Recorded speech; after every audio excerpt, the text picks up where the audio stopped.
Chen was stern. At the same time, strands of destructive chaotic force gushed out of his chaotic Niden, forming surging rivers as they rampaged through his body rapidly. Not only did he push his defenses to the maximum, but a strand of extremely powerful chaotic force had also condensed on his sword silently. Immediately, Chen's sword went from the initial silver-white to a dark gray. Destructive, violent power radiated from it, giving off a chilling presence. Afterwards, Chen called out, and he suddenly swung his sword as a streak of dark light. At the same time, Kaya struck out as well. She raised her hand and condensed the power of the laws of destruction, turning it into an inscription of the laws of the world. It shot out with a profound presence. Their attacks collided with Song Ying's talons at basically the same time. A layer of densely packed azure scales seemed to appear on Song Ying's hands, covering every inch of it. Ding! Boom! Two sounds enough to deafen people exploded. When Chen's strike that contained chaotic force collided with Song Ying's hand, it actually produced a screech of metal. Song Ying's hand was extremely tough, even tougher than a high-quality saint artifact. Chen even felt like he did not stab Song Ying's hand with his attack. Rather, it seemed like he struck a supreme quality saint artifact. This was because the feeling that Song Ying's hand gave Chen was just like a supreme quality saint artifact. Chen and Kaya both drifted backwards after the strike. Song Ying was just too powerful, far more powerful than Mr. Shu. They failed to gain the upper hand, even when working together. However, Song Ying did not gain the upper hand either when he fought the two of them together. His body shook violently as he retreated uncontrollably in the air. The laws of destruction seem different.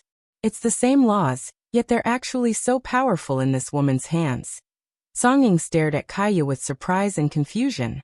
He could tell with a single glance that Kaya was only an early God King while her comprehension of the laws of destruction remained at early God King as well.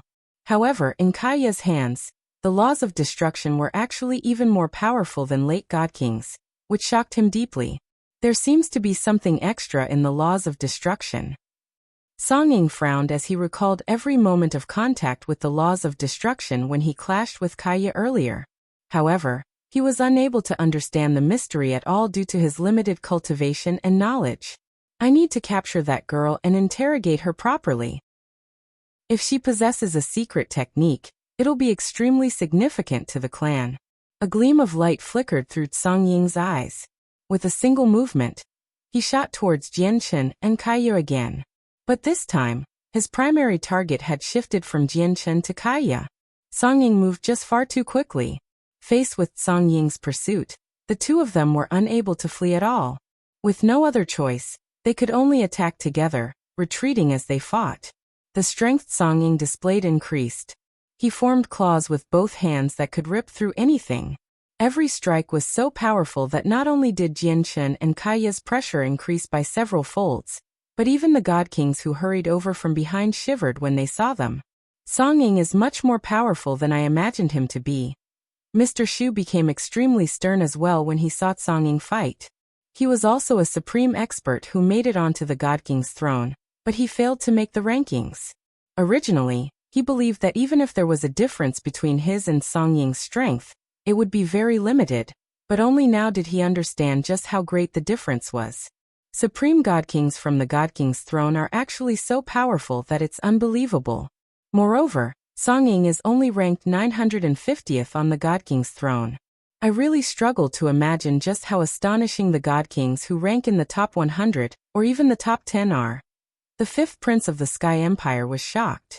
As the prince of an eternal empire that had existed for millions of years, this was his first time seeing a supreme God King fight. The terrifying, astonishing battle prowess had an unprecedented impact on him. With a supreme God King taking part, Chen is dead for sure. The fifth prince thought. His occasional glance towards Chen was cold. Suddenly, the world darkened as a terrifying might permeated the surroundings. Two huge hands filled the surroundings, replacing the sky and obscuring the Neptunian moon. They slammed down towards the ground with terrifying force. The two hands were covered in azure scales. Every single scale pulsed with powerful energy as they flickered with hazy, azure light. When the hands fell, the The pressure caused the entire ground to sink as the vegetation was pulverized. This was a powerful strike from Songying.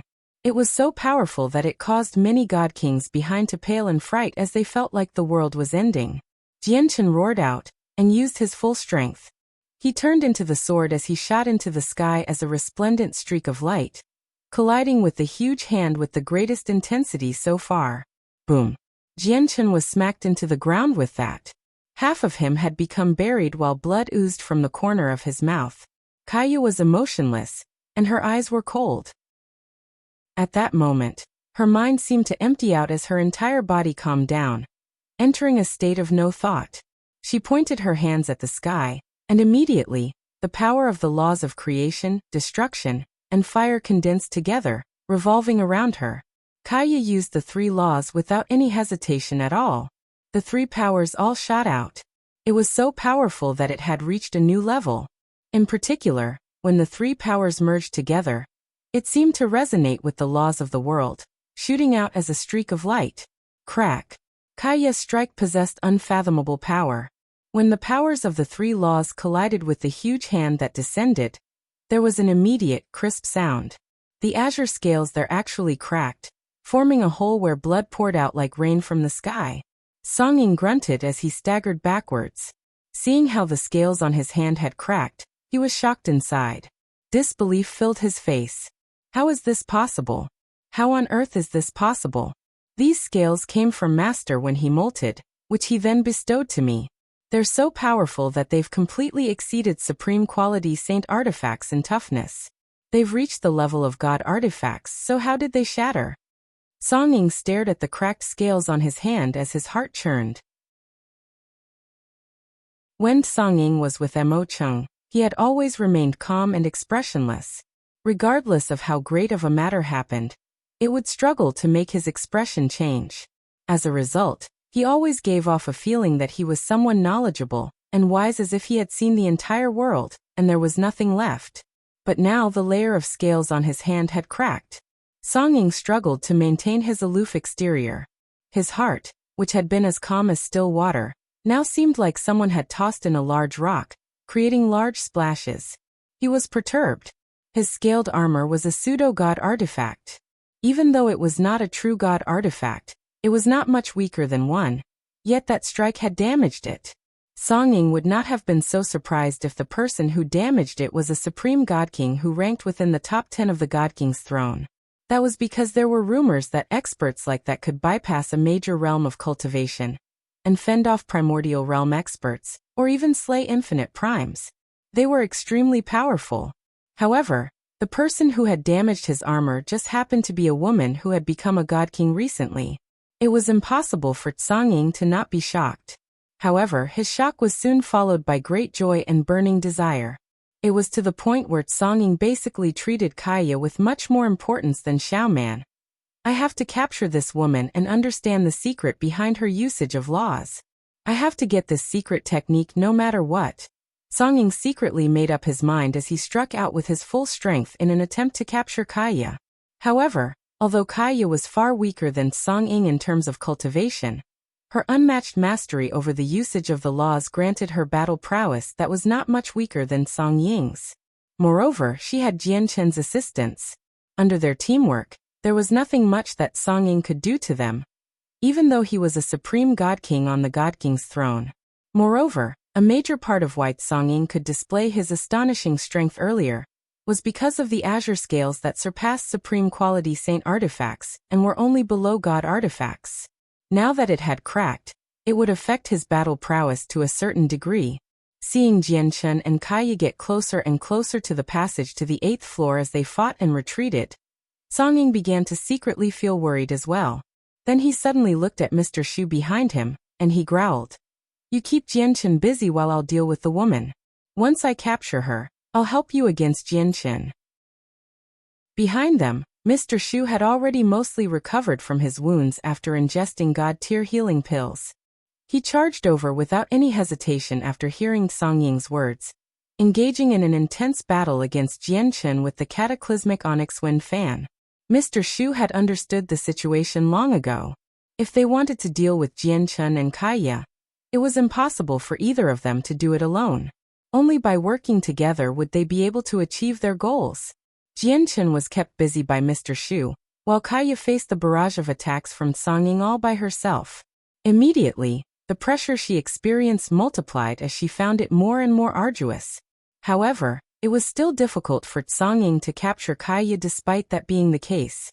The battle between the four of them had already reached a great intensity. None of them held back, unleashing their full strength.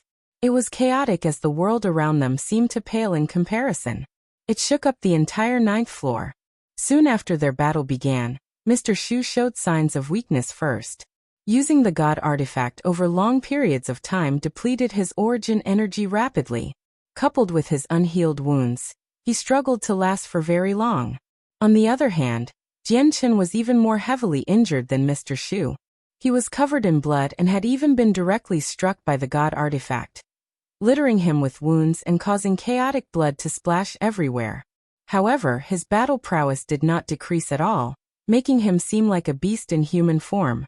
He seemed like something that could not be killed no matter what was tried. Boom. Finally, under the vicious collision this time, Mr. Shu, who was clearly weakening, was blown away by Chen in a single stroke. The God artifact in his hand dimmed as well after losing the support of sufficient origin energy. Even if Mr. Shu consumed a recovery pill to recover his origin energy, it would be nowhere near enough to match the depletion rate of using a God artifact. Freed from Mr. Shu, Chen immediately charged towards Song and engaged in a great battle against him to relieve Kaya's pressure. Song, I've done all I can. It'll be up to you next, Mr. Shu said from afar as he seemed rather disheveled. The battle had an extremely great impact on him. He was a mighty peak God King, yet he actually lost to an early God King while wielding a God artifact. He felt shame from this.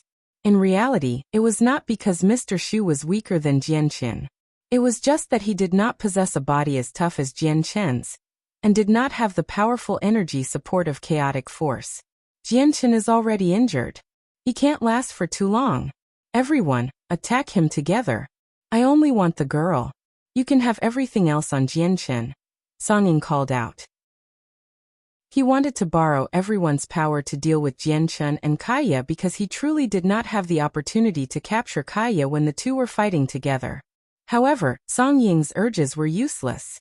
Although over 200 God Kings had gathered in the surroundings now, and all of them wanted something on Chen, none of them were willing to become Chen's first target after understanding how powerful he was. At this moment, a blinding streak of light shot over from the distance. It moved extremely quickly, shooting over with a flash directly towards their location. It was a 10-meter-long sword that shimmered with light. It shone like the sun as it dyed the pitch-black night white as day. A young man in golden robes stood on the sword. He only seemed to be in his 20s, and he was extremely handsome. His facial features were chiseled while his face was cold. Powerful sword intent revolved around him. He was an expert of the laws of the sword, having reached peak God King already. The sword intent around him never dispersed, making him seem like an unmatched sword of power. The young man in gold had ridden over on his sword before stopping several kilometers away to witness the battle between Chen, Kaya, and Song. He coldly glanced past the several hundred God Kings who tailed the three of them closely as he said emotionlessly, I heard a girl who is protected by the world has appeared on the 9th floor. Do you know about this? From that, many of the God Kings shivered inside. They could already deduce that the young man in gold had probably come down from the 10th floor from what he said. Seeing how no one replied, the young man's face sank slightly. He snorted coldly as a supreme presence radiated from him along with powerful sword intent that flooded over the God Kings in an overwhelming fashion. Immediately, the expressions of many of the God Kings changed. Under the young man's presence, many of the weaker God Kings felt like they had entered a roaring wave, where they could be submerged at any time. Did you not hear what this king said? The young man in gold said coldly as his face was frigid. He glared at the God Kings. He seemed condescending, and it was like he was looking down on everyone. Gongzheng, you've come at a perfect time. The girl you speak of does exist. She's currently with Chen. This person is Chen. If you're interested in the girl, hurry up and start fighting. or things will become difficult once Jian Chen escapes from the Neptunian divine palace," Song Ying said in a timely manner. His old voice was powerful. However, when the surrounding god kings heard the name Gongzheng, many of their expressions changed. Their gazes towards the young man changed drastically as they showed fear and some dread. Is he the supreme god king from the god king's throne, Gongzheng? It's said that Gongzheng is the successor of the solitary sword lineage. People call him the minor heavenly king of the solitary sword. He's extremely powerful, and ever since he started cultivating, he has never suffered a defeat against opponents of the same level. He ranks 900th on the god king's throne. I never thought he would actually be the supreme god king, Gongzheng. He truly is worthy of being the successor of the solitary sword lineage. He's extremely cold as expected, where you can tell with a single glance that he's a vicious and heartless person. Gongzheng clearly came for Jian Chen. No matter how incredible Jian Chen is, his cultivation is still lacking. There's no chance for him to survive before Gongzheng. Many god kings discussed among themselves. Many of them had lived for extremely long times, so they had memorized every single name on the god king's throne. As a result, they had recalled a lot of related information as soon as the name Gongzheng was mentioned.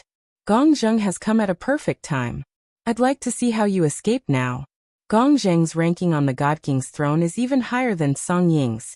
The fifth prince of the Sky Empire celebrated secretly. He thought about how Gongzheng's timing was perfect. As for Yin Xian and Yin Lianqing beside the fifth prince, they began to worry for Jian Chen once again. Just Song Ying alone required both Jian Chen and Kaya to work together to contend against. Now that Gongzheng, who ranked much higher than Song Ying, had come, what was Jian Chen and Kaya supposed to do to hold him off?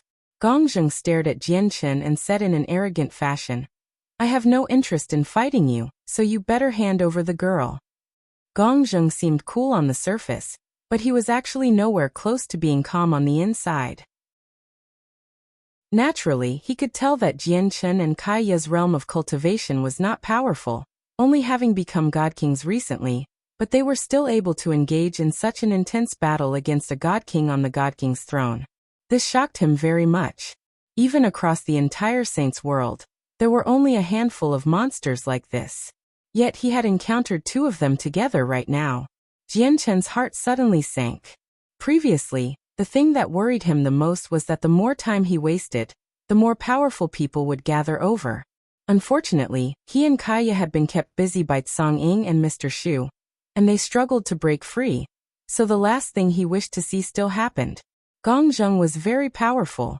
He had already heard that Gongzheng ranked higher on the God King's throne than Song Ying, so if Gongzheng entered the battle, the situation would not be very optimistic. However, right when Gongzheng finished speaking, another three extremely powerful presences appeared on the distant horizon, surging over like tidal waves as they rapidly approached their location.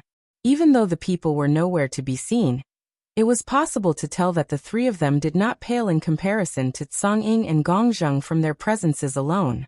More Supreme God Kings. Heavens, is this a gathering of Supreme God Kings? 3 Supreme God Kings have come all of a sudden. That's 5 Supreme God Kings in total. I have never seen so many Supreme God Kings gathered together in my life. They've either come for the God-tier heavenly resources, or that girl. Jian Chen is dead for sure. Many of the God Kings in the surroundings were surprised. Was this going to be a gathering of Supreme God Kings? Jian Chen and Kaya were extremely stern. With 5 Supreme God Kings here, they felt pressure so great that they had never experienced it before. The situation was worsening for them. We can't waste any more time, or we really won't be able to make it out of here. Jian Chen's face turned cold as determination filled his face.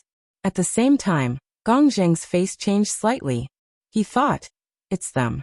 I never thought they'd come down from the 10th floor as well. No, the girl can't end up with them. With that, Gongzheng struck out decisively. The sword below his feet flew into his hand as a streak of light. He held his sword, and he seemed to become a god of the sword as he directly swung it at Jian Chen. Immediately, his sword shone with blinding light, and a huge streak of light several hundred meters in length shot through the air towards Jian Chen with lightning speed. Within the sword chi was an intent that represented destruction, and also invoked despair within people. It affected the minds of many of the god kings in the surroundings, causing their willpower to waver. This was the profound truths of the Solitude Sword. If those with weak willpower faced the sword qi, they would struggle to put up any resistance under the influence of the profound truths. Chen's willpower was firm like steel and did not waver at all. He used the Tai sword technique. Sword qi gathered around him, and he turned into the sword, shooting over as a streak of light. Boom! With a loud sound, the two attacks collided, and sword qi scattered in all directions. Gong Zheng's huge sword qi was dispersed by Chen while the light around Chen dulled. He charged forwards boldly at the cost of a few bone-deep slashes. He headed directly towards Gong Zheng. His presence was shocking as he seemed unstoppable. And you still want to resist? I'll cripple you first, and then capture you. Gong Zheng's eyes were cold as he said frigidly. The laws of the sword condensed around him, causing him to shine blindingly. He was already prepared to use his full strength and finish the battle quickly. This was because he needed to take the girl from Chen before the three people arrived. Time was of the essence. Chen had already approached Gong Zheng now. Suddenly, a powerful sword intent enough to make the world shake radiated from him. And a finger-sized strand of silver-white sword qi silently appeared above his head. The sword qi was small, but it was extremely terrifying. It had enough power to make the world rumble. It caused the expressions of all the god kings around to change drastically as they shivered inside. Even the expression of a supreme god king as powerful as Gong Zheng changed at that moment. He struggled to maintain his composure because he experienced a huge threat from the sword qi. It was so powerful that he had never experienced something like this before, making his very soul tremble. Song Ying, who fought Kaya, shivered inside as well. Suddenly, he looked at Chen as his old face was filled with surprise. Swish! It was also at this moment that a flash enough to make the world pale appeared. The strand of profound sword qi above Chen's head shot out. It moved extremely quickly, basically bypassing any distance that existed between it and Gong Zheng. Arriving before Gong Zheng's forehead in a split second. Gong Zheng paled in shock as his pupils narrowed to the size of pin tips at that moment. They became silver-white as they reflected the blinding light from the profound sword qi. Chapter 2082. Returning to the 8th floor, the profound sword qi moved just too quickly. It was so fast that Gong Zheng was unable to respond to it. He could only watch on as the finger-sized sword qi approached his forehead at an unbelievable speed. Spurt. Like a hot knife through butter, the profound sword qi tore through Gong Zheng's layers of protection and punctured his forehead, striking his soul. Immediately, Gong Zheng experienced excruciating pain in his soul. He could not help but produce a heart-wrenching scream, and he even struggled to remain afloat. He struggled along the way as he directly fell to the ground, landing heavily. Gong Zheng was a supreme god king from the god king's throne. Not only was his strength great, but his soul was powerful as well, so he did not die after receiving Chen's profound sword qi. However, his soul was heavily injured, making it impossible for him to recover quickly. He was incapacitated. Originally, Chen wanted to pursue and kill Gong Zheng off for good because in his current state, he could not fight back at all, let alone god kings, but even an overgod could kill him. However, after he looked over at the three powerful presences in the distance that rapidly grew closer, Chen could not help but give up on that thought. Even though killing Gong Zheng would only take a split second, that split second could determine life or death. Nearby, Song Ying's face paled slightly when he personally witnessed Gong Zheng's fate. His gaze towards Chen was filled with deep fear. However, in the next moment, Song Ying's eyes suddenly narrowed. Dread filled his face as he saw a second strand of profound sword qi above Chen's head. Chen looked over, and the profound sword qi targeted him. With Gong Zheng's fate presented right before him, Song Ying's fear towards the profound sword qi had risen to the point where he was frightened by the attack or even terrified of it. Seeing how Chen was about to send the second strand of profound sword qi his way, he shot backwards without any hesitation, basically out of reflex. Azure light flickered around him as he unleashed his full speed, arriving 10,000 kilometers away in a single instance. He looked at Chen from there as his heart was filled with fear and caution. He was already ready to flee at any time.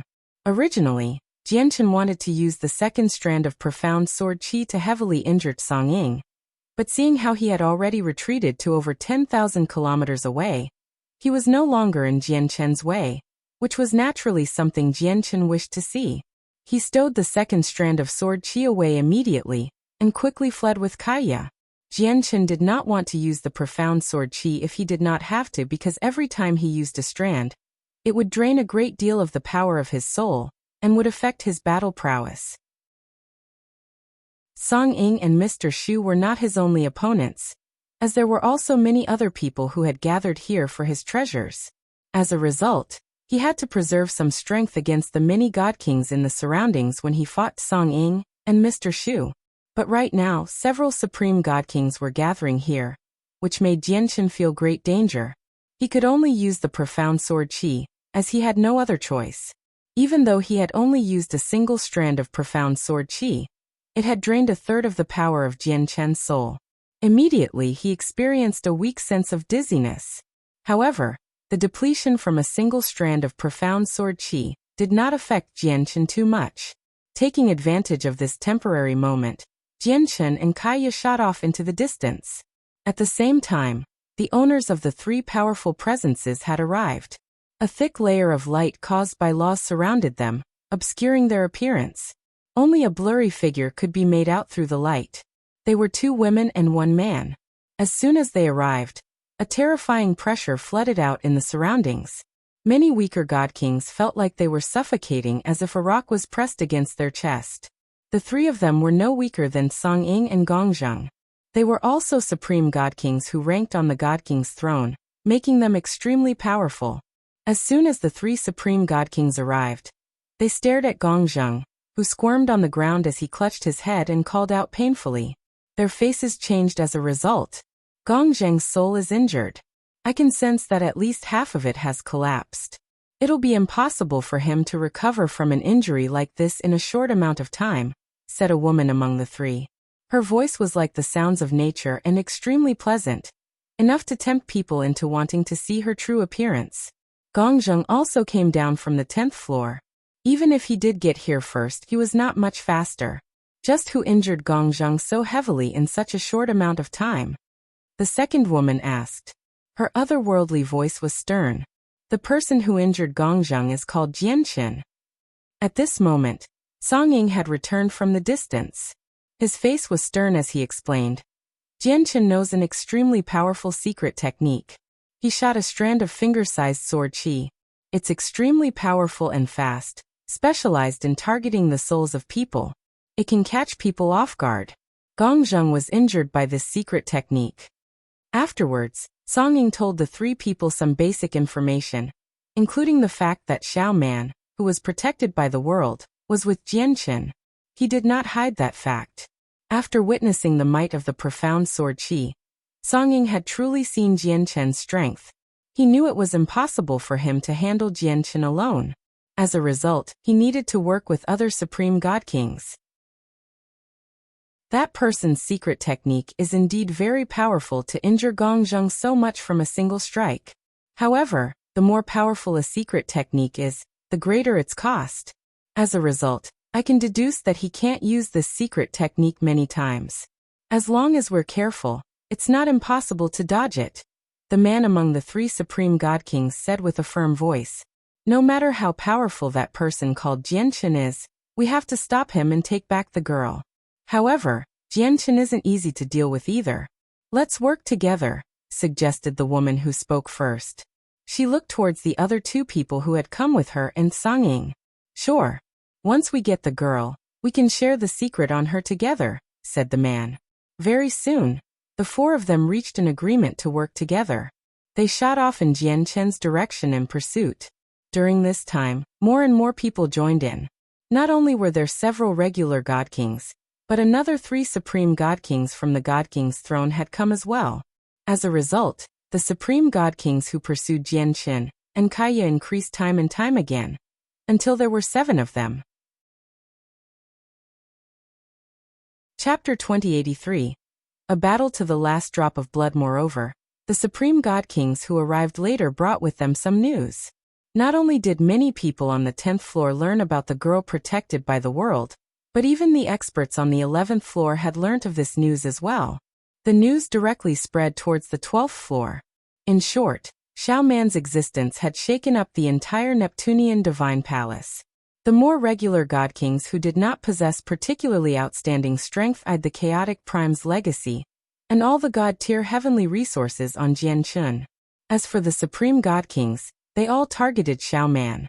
The fact that Xiao Man was able to receive the protection of the world prompted many thoughts in all the supreme god kings, as they all reached various possible conclusions. Jian and Kaiya finally escaped from the 9th floor under the pursuit of so many god kings, and returned to the 8th floor. The 8th floor was a huge world of volcanoes. Below them was an endless stretch of volcanoes and red-hot lava that formed oceans. They radiated with terrifying heat. The lava was so hot that it could easily melt supreme quality saint artifacts. Even some god artifacts of poorer quality would not be able to last for too long in the lava. It was extremely terrifying. Pieces of black rocks of various sizes floated in the lava like islands. They never melted nor did they sink, enduring the terrifying heat of the lava the entire time. These black rocks were god-tier materials, perlite ore, and they were high-quality god-tier materials. They were extremely valuable, enough for countless people to grow envious over, but no one was able to even take away a tiny piece of it, supreme god kings included. Right now, we only have one path of retreat, and that's the sea of lava. Jian hovered in the air as he stared at the lava sternly. The lava was extremely terrifying, hot enough to burn worlds. When his chaotic body was still at the 11th layer, he could not approach the sea of lava at all. All he could do was look at it from afar. Now, even after reaching the 12th layer, he still did not have complete confidence that his body would be able to endure the might of the lava. Quick, enter the tower. The tower should be able to keep us safe in the lava. Jian immediately took out the Anata tower. Under his control, it suddenly expanded and hovered in the air. Its broken door opened as he urged Kaiya. Kaiya knew that time was tight, so she did not hesitate at all. She immediately wanted to enter the tower. However, at this moment, a terrifying pulse of energy appeared behind her. A huge pole extended from the distance, where it was several dozen kilometers long as it smacked towards Jian with terrifying force. A supreme god king had come down from the 9th floor to the 8th floor, and had attacked Jian without any hesitation at all. God artifact. Jian face changed slightly as he recognized the long pole to be a god artifact as well in a single instance. Moreover, due to the fact that the wielder was a true supreme god king, the might of the god artifact had completely exceeded Mr. Shu's cataclysmic onyx wind fan. Jian was stern. He circulated his chaotic force as he suddenly stabbed out to block the pole. Boom. With that, Jian body shook violently. The force in the pole was far greater than he had imagined. Right now, he only felt his entire right arm grow numb as a supreme power moved through his arm and spread through his body. He felt like all his bones were about to shatter. Suddenly, an azure streak of light shot over. A flying sword shot towards Kaiya with a long, azure tail of light. Following the sword were 5 other powerful attacks that targeted Jian and Kaiya. The 7 supreme god kings had already come down from the 9th floor, and they struck out mercilessly. Behind the 7 of them was a great group of god kings with various strength. They surged in all directions, tightly enclosing Jian and Kaiya. Jian became extremely grim. The attacks of these supreme god kings were just too powerful. Even with the chaotic body, he needed to avoid these people as opponents, not to mention that there were even people among them with god artifacts. However, he could not flee or avoid them in the current situation. Without any other choice, he moved the Anata tower before him to block the attacks. Boom.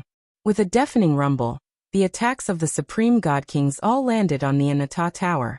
The terrifying storm of energy caused the lava below to churn as many volcanoes in the surroundings immediately erupted. The Anata tower stood unwavering in the sky, without moving at all. The attacks of the supreme god kings were indeed very terrifying, but they were nowhere close to shaking the Anata tower. Get in there. Jian called out. The situation was urgent right now, So he grabbed Kaya by the shoulder forcefully and tossed her in there.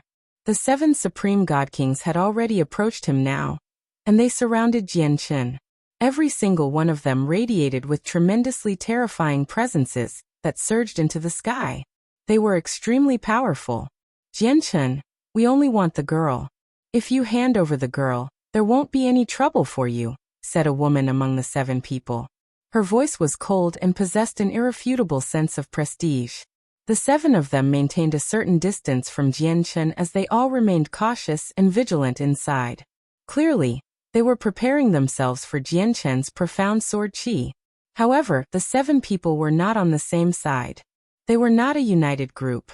When the woman spoke, a black-clothed, cold-faced man swung his black metal pole from several kilometers away.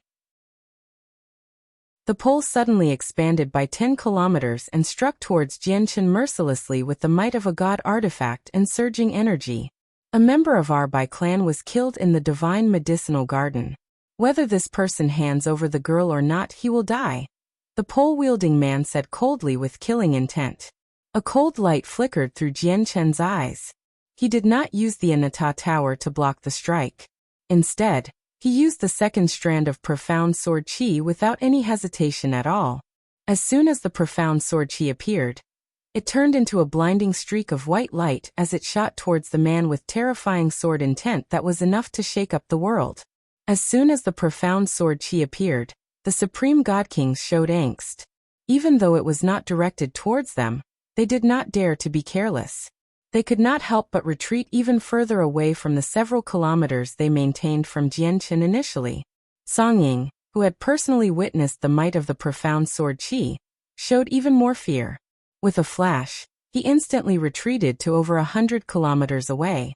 The eyes of the man with the pole suddenly narrowed while his god artifact that targeted Chen changed its trajectory in that instance. He wanted to disperse the profound sword chi as he retreated. However, the profound sword chi was just too fast. Distance seemed to be non-existent before it, where even though they were separated by several kilometers, it seemed like he was only inches away for the profound sword chi, which was nothing at all. His metal pole was unable to block it in time. At that critical moment, a suit of armor appeared on the man, covering his body completely. This was a supreme quality saint artifact. He wanted to block the profound sword chi with that. However, the profound sword chi was no regular sword chi. It was a sword technique the old master of the sword spirits created, and it was one that had reached the peak of god tier. It borrowed from the mysteries of the world, condensed from the laws of the sword combined with human vitality, so its way of damaging people was different. It directly ignored the saint artifact and punched through his armor and into his soul. Arg! The man could not help but wail out as his soul suffered unimaginable damage at that moment. He directly fell out of the sky as he endured the excruciating pain in his soul. Just when the man was about to fall into the lava, a god king from the Bai clan flew over from behind and caught him. What a terrifying secret technique. Aside from Songying, the 5 other supreme god kings all experienced chills. The profound sword chi was far more terrifying than they had imagined it to be. Chapter 2084. Falling into the lava. Chen also tottered. He had experienced battle after battle, and now he had shot out 2 strands of profound sword chi as well, greatly depleting the power of his soul. The dizziness in his head became stronger. Suddenly, a terrifying dark whirlwind swept in. As terrifying wind blades, it revolved around Chen, slicing bone-deep wounds on his body. Mr. Shu had also come down to the 8th floor. He stood in the distance as he used the origin energy. He had just managed to recover to power the cataclysmic onyx wind fan. He took advantage of the situation to attack Chen as he called out at the same time. Chen is already very weak. I'm certain that he can't use a 3rd strand of that sword chi, so why don't you attack him? Mr. Shu naturally hoped that Chen could die there. The battle prowess he had displayed was just too terrifying, where it sent chills down Mr. Shu's spine. He would definitely become a huge problem for the Sky Empire. The 6 supreme god kings all struck out together to kill Chen. Energy pulses swept out in the surroundings, creating huge waves in the lava below, and causing it to splash in the sky. Many volcanoes erupted and spurted with lava and fire divine crystals. In that instance, Jian became heavily injured. Blood spurted out of his mouth as mist, filling the sky. If it were not for his chaotic body, he probably would have died long ago. Arg! Jian bellowed out as his hair fluttered without any wind. He seemed to have gone mad as he unleashed his full strength, fighting the 6 opponents all by himself. He had no time to enter the Anata Tower at all under the pincer attacks of the 6 Supreme God Kings. He wanted to use the Anata Tower against his opponents, but the tower was still sealed up by the Nirvanic Immortal Exalt, so its powers were limited. It would be of some use against the formations in the Divine Medicinal Garden.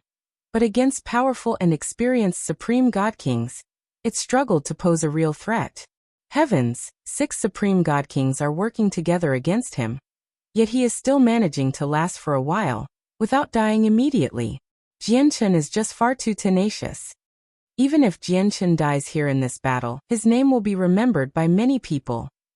In the surroundings, several hundred God Kings witnessed this brutal battle. They all could not help but gasp and feel extremely great shock. Jian was soaked in blood while the wounds on his body were vicious and terrifying. His chest had been pierced, leaving behind a visible hole through his body. He was heavily injured. Spurt. A sword stabbed out with lightning speed and into Jian waist, penetrating his body completely. At the same time, Jian used his sword to stab a Supreme God King's throat, almost cutting his head off. Jian was unable to escape against the encirclement of the 6 Supreme God Kings. He could only engage in a battle to the death. Jian unleashed all the potential in his body when he faced such dire straits. His battle performance was extraordinary, injuring all 6 Supreme God Kings. Suddenly, an evil presence radiated from Jian. Jian's pupils had actually become blood red at a certain moment, where even his black hair turned red at a visible rate. It was like it had been dyed by blood. Jian had been repeatedly injured. Coupled with the depletion of the power of his soul, he finally was unable to suppress the evil power any longer. It replaced his consciousness and took over his body, causing him to lose his mind. Immediately, a ruthless, destructive presence began to radiate from Jian as a faint layer of red mist circulated around him. The presence was so evil that it caused the expressions of many of the surrounding God Kings to change. Even the 6 Supreme God Kings became grim. After losing his mind, Jian had clearly become even more terrifying. He did not feel pain, nor did he fear death. He was like a god of death that only knew how to destroy and kill. The blood-red mist around him controlled an extremely evil power as he fought everyone around him. He can actually devour my origin energy and power of laws. How is this possible? What is this evil power? It can even devour the power of laws. This shouldn't be possible. The 6 Supreme God Kings all cried out when they fought Jian who had lost his mind. Surprise filled their faces. Naturally, they did not know that after losing his mind, Jian seemed to have become the evil spirit. Hence, the power he used was naturally the evil spirit's. The evil spirit was also known as the crisis of the world. It was born to destroy and devour all things, including the laws of the world and worlds themselves. It was extremely terrifying. Quick, use your full strength and kill him. A Supreme God King called out. The evil power that Jian used right now made all of them shiver. Immediately, the 6 of them struck out with their full force at the same time. Coupled with Mr. Shu's assistance from one side, Jian was struck out of the sky, directly falling into the lava below. In the end, he was swallowed up by the red-hot lava. However, the 6 of them had paid a certain price as well. The mindless Jian had injured all of them, and they had all been reduced to horrible shapes as they suffered from wounds of various degrees. The Anata Tower in the air that lost Jian's control began to fall out of the sky as well. A gleam of light flashed through Song Ying's eyes as he looked at the tower. He arrived beside it in a flash in an attempt to take it away. However, his face changed very quickly. The Anata Tower was just too heavy. Not only was his strength not enough to stop it from falling, but he was even dragged down towards the lava as well. Song Ying knew that Kaya and Xiaoman were in the Anata Tower. Once the tower fell into the lava, It would be impossible for him to learn the secret technique of using laws from Kaya. Immediately he called out, "Quick, stop this tower from falling. The girl you want is in this tower. Don't let it fall in." The 5 other Supreme God Kings did not hesitate at all, arriving below the tower in a flash. They pressed their hands against the bottom in an attempt to stop it from falling. However, the outcome surprised them all. Just the weight of the tower alone made the Supreme God Kings feel like they could not fight it. Despite the combined efforts of the 6 Supreme God Kings, they still failed to stop the Anata Tower from falling.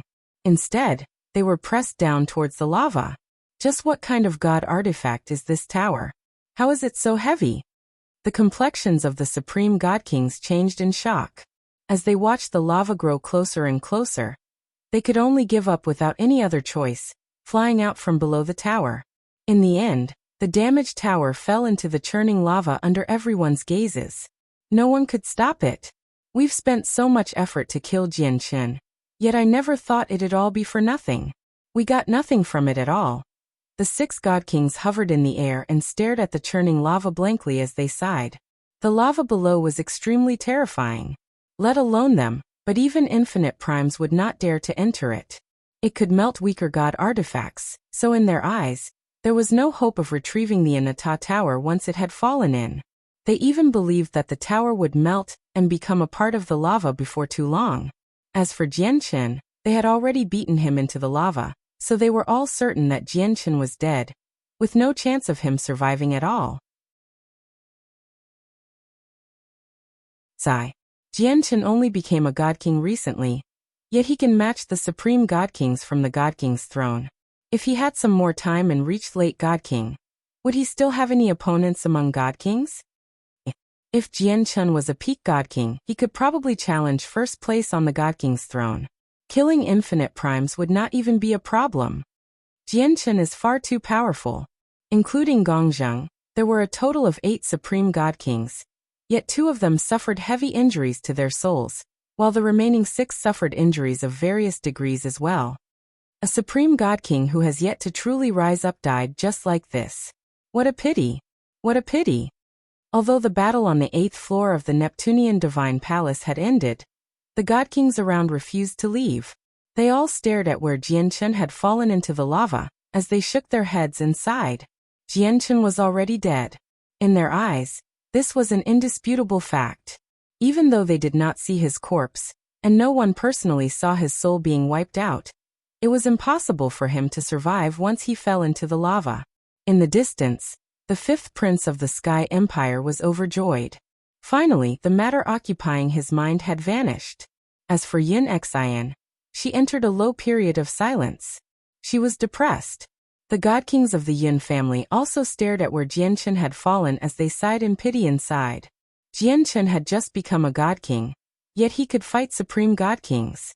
This unrivaled battle prowess was supposed to make its way across the Saint's world, and make him a resplendent star that shook up the entire world, where he would be revered. However, he experienced a battle of completely different cultivation levels, and he died in the end, which all made them feel pity. Before long, more Supreme God Kings arrived on the 8th floor.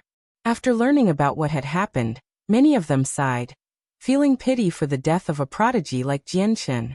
The Neptunian Divine Palace had a total of 12 floors. The highest was the 12th floor, and it was also the most important place in the entire place. This was because the 4 grand primes of the Daoist sect of Neptunia had all left their legacies on the 12th floor. The 12th floor was a place that everyone was eager to go to, but it was also a place countless people feared and would shy away from. Even some Supreme God Kings felt very deep fear towards the 12th floor, and would not set foot there easily. It was not because of how many terrifying traps of death were there, but because every time the Neptunian Divine Palace opened, terrifyingly powerful Supreme God Kings would go there. Even infinite primes might die before these God Kings. Before these people, even other Supreme God Kings would be placed under tremendous pressure, where they would not be willing to face them. The 12th floor of the Neptunian Divine Palace was an idyllic world of water and mountains. However, the entire world was gloomy now, where only a huge, full moon hung in the sky, shining with clear and gentle moonlight. For statues several hundred meters tall stood there. Every single one of them depicted a grand prime from the Daoist sect of Neptunia in the past. At the same time, the 4 statues symbolized 4 great legacies. Across the countless years, one of the 4 legacies had been taken away. So one of the statues was dull and no longer gave off any pulses of energy, unlike the 3 other stone statues that were covered by a layer of hazy light as they pulse with powerful energy. Around the statues sat over 100 god kings. All of their eyes were closed, and they meditated like monks in an attempt to form a connection with the statues and gain their recognition for the Grand Prime's legacy. Not all of these people were supreme god kings from the god king's throne. There were also some regular god kings who took the risk and endured the tremendous mental pressure to stay there. They wanted to be blessed by the world and gain the favor of the Grand Primes of the Daoist sect of Neptunia, so that they could gain the legacy and rise up. I've just received news that a girl appeared on the 9th floor. She's not strong, only at the mortal realm, but apparently, she gained the protection of the world, where god kings are unable to harm her at all. At this moment, a piece of news rang out through the 12th floor, causing many god kings on the floor to open their eyes.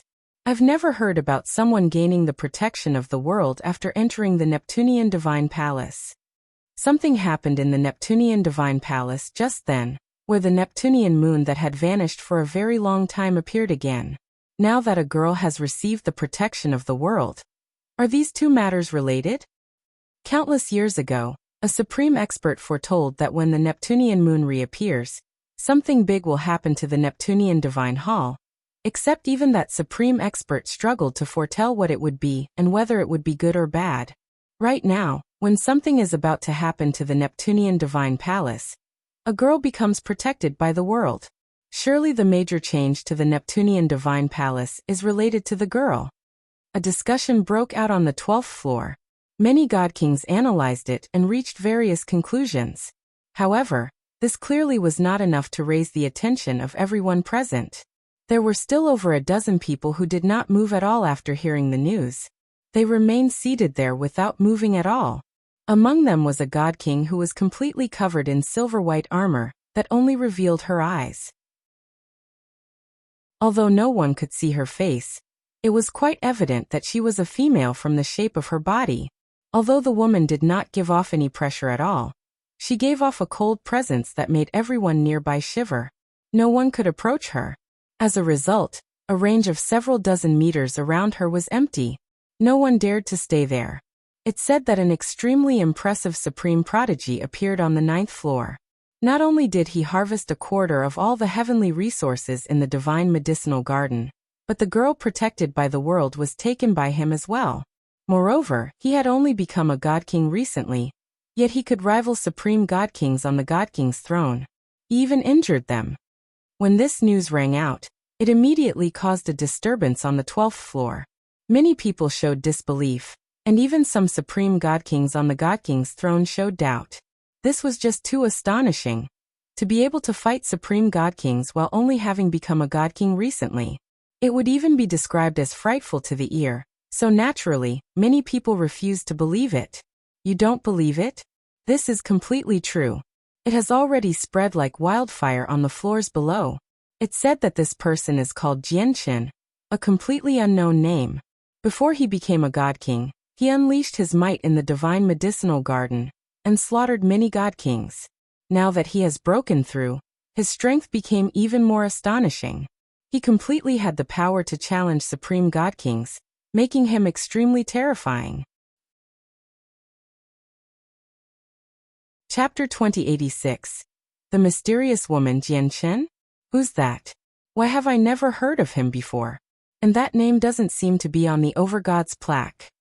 Many people memorized Jian's name, except all of them found it to be extremely unfamiliar. However, when the woman in silver-white armor seated on the ground heard the name, her body trembled inconspicuously. Her eyes snapped open as a sliver of shock appeared in her cold eyes. Jian? Is it him? Has he also come to the saint's world and entered the Neptunian Divine Palace? Impossible. It can't be him. Only so long has passed, so how has he reached such a great level? The woman struggled to remain calm. Her heart churned. Afterwards, she stared at the person who spoke and asked in a cold and emotionless voice, Does this Jian comprehend the laws of the sword? The God King was stared at by the woman from a very long way away, and he immediately felt chills run down his spine as if his blood had frozen. Immediately he did not dare to tarry, telling her in a hurry, "That's right. According to what I know, this Jian did indeed comprehend the laws of the sword. However, his truly powerful aspect was not the laws of the sword, but the extremely great power he controlled. This power eliminated his difference with supreme God Kings, allowing him to fight them despite only having become a God King recently. An extremely great power? Is it really him?" After hearing that, a gleam of light flashed through the woman's eyes as she became surprised and doubtful. Afterwards, she stood up from the ground, and under the fearful gazes of many God Kings, she left the 12th floor. So scary. Who is that woman? She just glanced at me, and it sent chills running down my spine. Even my blood stopped flowing smoothly. The God Kings wiped away the cold sweat on his forehead as he felt lingering fear after the woman had left. The woman in silver-white armor moved extremely quickly. She directly made her way to the 9th floor, and after spending a moment there, she made her way to the 8th floor, to the world of volcanoes. She concealed her presence, and moved around silently like a ghost. Many people failed to sense her arrival. Only when she appeared where Jian had fallen into the lava, did she raise the attention of everyone present. This was because it was difficult for her to not become the center of attention at that moment. The lava on the 8th floor was extremely hot. God Kings could only hover several thousand meters above it, and they would never descend any lower. Even the 6 supreme God Kings who fought Jian were only able to descend to an altitude of over 30 meters. Any lower, and even they would not be able to withstand the terrifying heat. However, the woman directly approached the surface of the lava right now. Her feet were only 3 inches from the terrifying lava, making it seem like she was standing there from afar, completely unafraid of the terrifying heat. This sight shocked all the God Kings gathered in the area. The supreme God Kings who had fought with Jian did not leave either.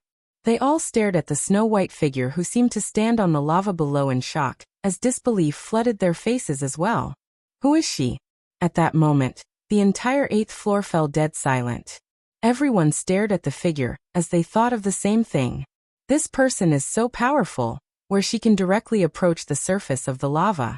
Looking at how confident she seems, it is clearly extremely easy for her to do that. Is she a primordial realm expert? People conversed secretly in great shock. Impossible. Primordial realm experts can't enter the Neptunian divine palace. The woman did not even glance at the God Kings above. She stood where Jian had fallen in, as if she was standing on the lava. Her feet were only 3 inches away from the churning lava, as she stared below without blinking at all. It was like she was looking through the lava in search of something. Only after 4 hours did she give up on her search. She thought, "Jian, I know you're still alive. It's impossible for you to die here, or you would not have the right to become a successor of a grand exalt from the immortals world. I will look for you when you appear again." The woman suddenly vanished silently, leaving no traces behind. Just like when she came, she left without anyone noticing. No one noticed how she had left either. She was truly like a ghost. So powerful. Her strength must have reached an astonishing level. Song Ying said sternly as he floated in the sky. The woman from before clearly did not give off any pressure, but he felt extremely pressured, and it made him shiver as if he faced a primordial realm expert. Who is she? She's so powerful. Is she ranked in the top 3 of the God King's throne? Or maybe she even holds first place. Or she has never attempted the God King's throne, so she never left her name on there? Another Supreme God King said. They were all so grim. They all knew every single name on the God King's throne very well, but it was only the names. Their grasp over the other information was limited. Only with Supreme God Kings who often made public appearances, and were extremely well known, would they be able to identify them through their unique physical features, or even their cultivation method and personality. No one knew the identity of the woman who had appeared just then. Even from her unique features, it was difficult to tell. This was because they did not know the gender of many of the names engraved on the God King's throne. In the current Saints world, many major organizations outside the Neptunian Divine Palace had learnt that the artifact spirit of the Neptunian divine palace had awakened. This news immediately interested the people in charge of many powerful organizations, because the awakening of the artifact spirit meant that a new master for the Neptunian divine palace would be chosen. Not only was the Neptunian divine palace a high-quality god artifact, but there were items that even powerful organizations that stood at the very apex of the world coveted in there. As a result, as soon as the news broke out, all the major organizations got into action. They basically sent all their talented god kings rushing to the Neptunian divine palace. Some of the supreme god kings on the god king's throne that belonged to an organization were called on by their respective clans or sects, and they were all sent into the Neptunian divine palace. The current Neptunian divine palace had truly become a gathering place of experts. The fight among the supreme god kings had become the center of attention of all major organizations. This was because the opening of the Neptunian divine palace was not as simple as a fight for Grand Prime's legacies. It was a battle for the ownership of a divine hall that tied into many matters. This was all because the artifact spirit of the Neptunian divine palace had awakened. As a result, basically half of all the supreme god kings on the god king's throne had headed into the Neptunian divine palace. The God Nigma Plain was a rather well-known plain out of the 49 of the Saints' world, because it was where the God clan stood. It was also where the headquarters of the God clan was located. The entire plain was under the God clan's rule, where even though there were many forces that were not a part of the God clan, they still followed the God clan. This was because the God clan was a peak clan in the Saints' world. They were once the undisputed most powerful clan and organization in the entire Saints' world when the War God was still alive. Even though the War God had died, the God clan was still extremely glorious and did not decline. Not only was all this because of their extensive heritage, but there was another more important reason, and that was war gods would appear one after another. When the war god of one generation died, a new war god would be born after several tens of thousand years, or over 1,000,000 years. This would continue onwards. No one knew how many generations of war gods there had been. Moreover, there would only be a single war god with each generation, where there would never be two war gods coexisting at the same time. Right now, within the majestic war god hall within the headquarters of the God clan, a burly young man with golden skin sat high up on the central throne. Below him, over a dozen members of the God clan of various ages had gathered. They all stood there politely. These people were the upper echelon of the God clan. They possessed great status and authority. Outside, they would all be considered as supreme experts who could reign over a major region. However, every single of them were well behaved as they stood below the burly young man who was clearly not even at the primordial realm. If Chen were present, he would definitely recognize the young man with a single glance. He was the friend that he had gone through thick and thin with, who he had not seen for many years, Tai Ta. Although Tai Ta still had not reached the primordial realm, the God clan was unique. His bloodline from the warring gods clearly gave him a status that did not match up to his personal strength at all. He had become the king of the God clan, the leader of the clan, where he possessed absolute authority. Any slight action from him could shake up the Saints' world. Your Majesty, the artifact spirit of the Neptunian divine palace has awakened, and it is about to gain a new master. I was wondering whether our God clan should take part or not. A middle-aged man below Tai Ta clasped his hands and said politely, "In our God clan, who are the most powerful God kings?" Tai Ta sat on the throne as he said in a dignified manner, "Our God clan currently occupies 3 ranks on the God king's throne. The strongest is still Adriana. Adriana has already recovered her body, and although she has not reached the primordial realm yet, the 3,000,000 years she spent in the lower world allowed her strength to become even greater." An old man said below, "Summon Adriana for me." "You are all dismissed," said Tai Ta. "Yes, Your Highness." The people in the hall all bowed before leaving as quickly as possible. In the blink of an eye, only Tai Ta was left seated on the throne within the entire hall. Before long, a beautiful woman in a green dress made her way into the War God Hall politely. She only seemed to be in her 20s. "Adriana greets Your Majesty." Adriana dropped to one knee and lowered her head towards Tai Ta. This woman was the greatest God King of the God clan. She was the one who had her body destroyed by Shui Yunlan, only leaving her soul behind, which transformed into the elven god tree from her brimming vitality in the lower world, Adriana. Adriana was the person who received the current war god, having waited over 3 million years painstakingly before taking the current war god up to the saints' world. At the same time, when the Tian Yuan clan faced the crisis of the world, and they were just about to all be destroyed, it was Adriana who had stepped forward, sacrificing 30% of her vitality to stop the crisis and make time for Jian Chen and the others. Only then did Jian Chen completely destroy the crisis with the assistance of the various experts of the world of Forsaken Saints. It could even be said without any exaggeration that it was all because of Adriana that everything in the Tian Yuan continent's world was still alive right now. Otherwise, even with the primordial god silk, Jian Chen would not have been able to eliminate the evil spirit completely. The final outcome would have been the destruction of the world, where both the 4 great races and the world of Forsaken Saints would have gone extinct. Now, Adriana had recovered her body that Shui Yunlan had destroyed after returning to the God clan in the Saints' world. Not only was she back at peak condition, but the time she had spent in the lower world had even allowed her strength to become far greater than the past. When Taita looked at Adriana, his gaze became gentle. He would never forget the assistance that Adriana had provided to him back on the Tian Yuan continent. Even though Taita had become the supreme king of the God clan now, possessing unrivaled authority, he still remembered the kindness that Adriana had shown in the past. Adriana, do you still remember that brother of mine from the lower world? Taita asked Adriana. Your Majesty, are you talking about Jian Chen? He possesses unprecedented talent, and is an astonishing prodigy. I naturally remember him, said Adriana. When she thought of Jian Chen back on the Tian Yuan continent, she could not help but sigh in amazement. Jian Chen's talent was so great that describing it as unprecedented would not be an exaggeration. Even Adriana admired it very much as the greatest god king of the God clan, and someone who had seen the many prodigies of the saints' world. Memories flashed through Taita's eyes as his face became filled with reminiscence. He said, Jian Chen and I are brothers for life, but ever since coming to the saints' world, I've lost all contact with him.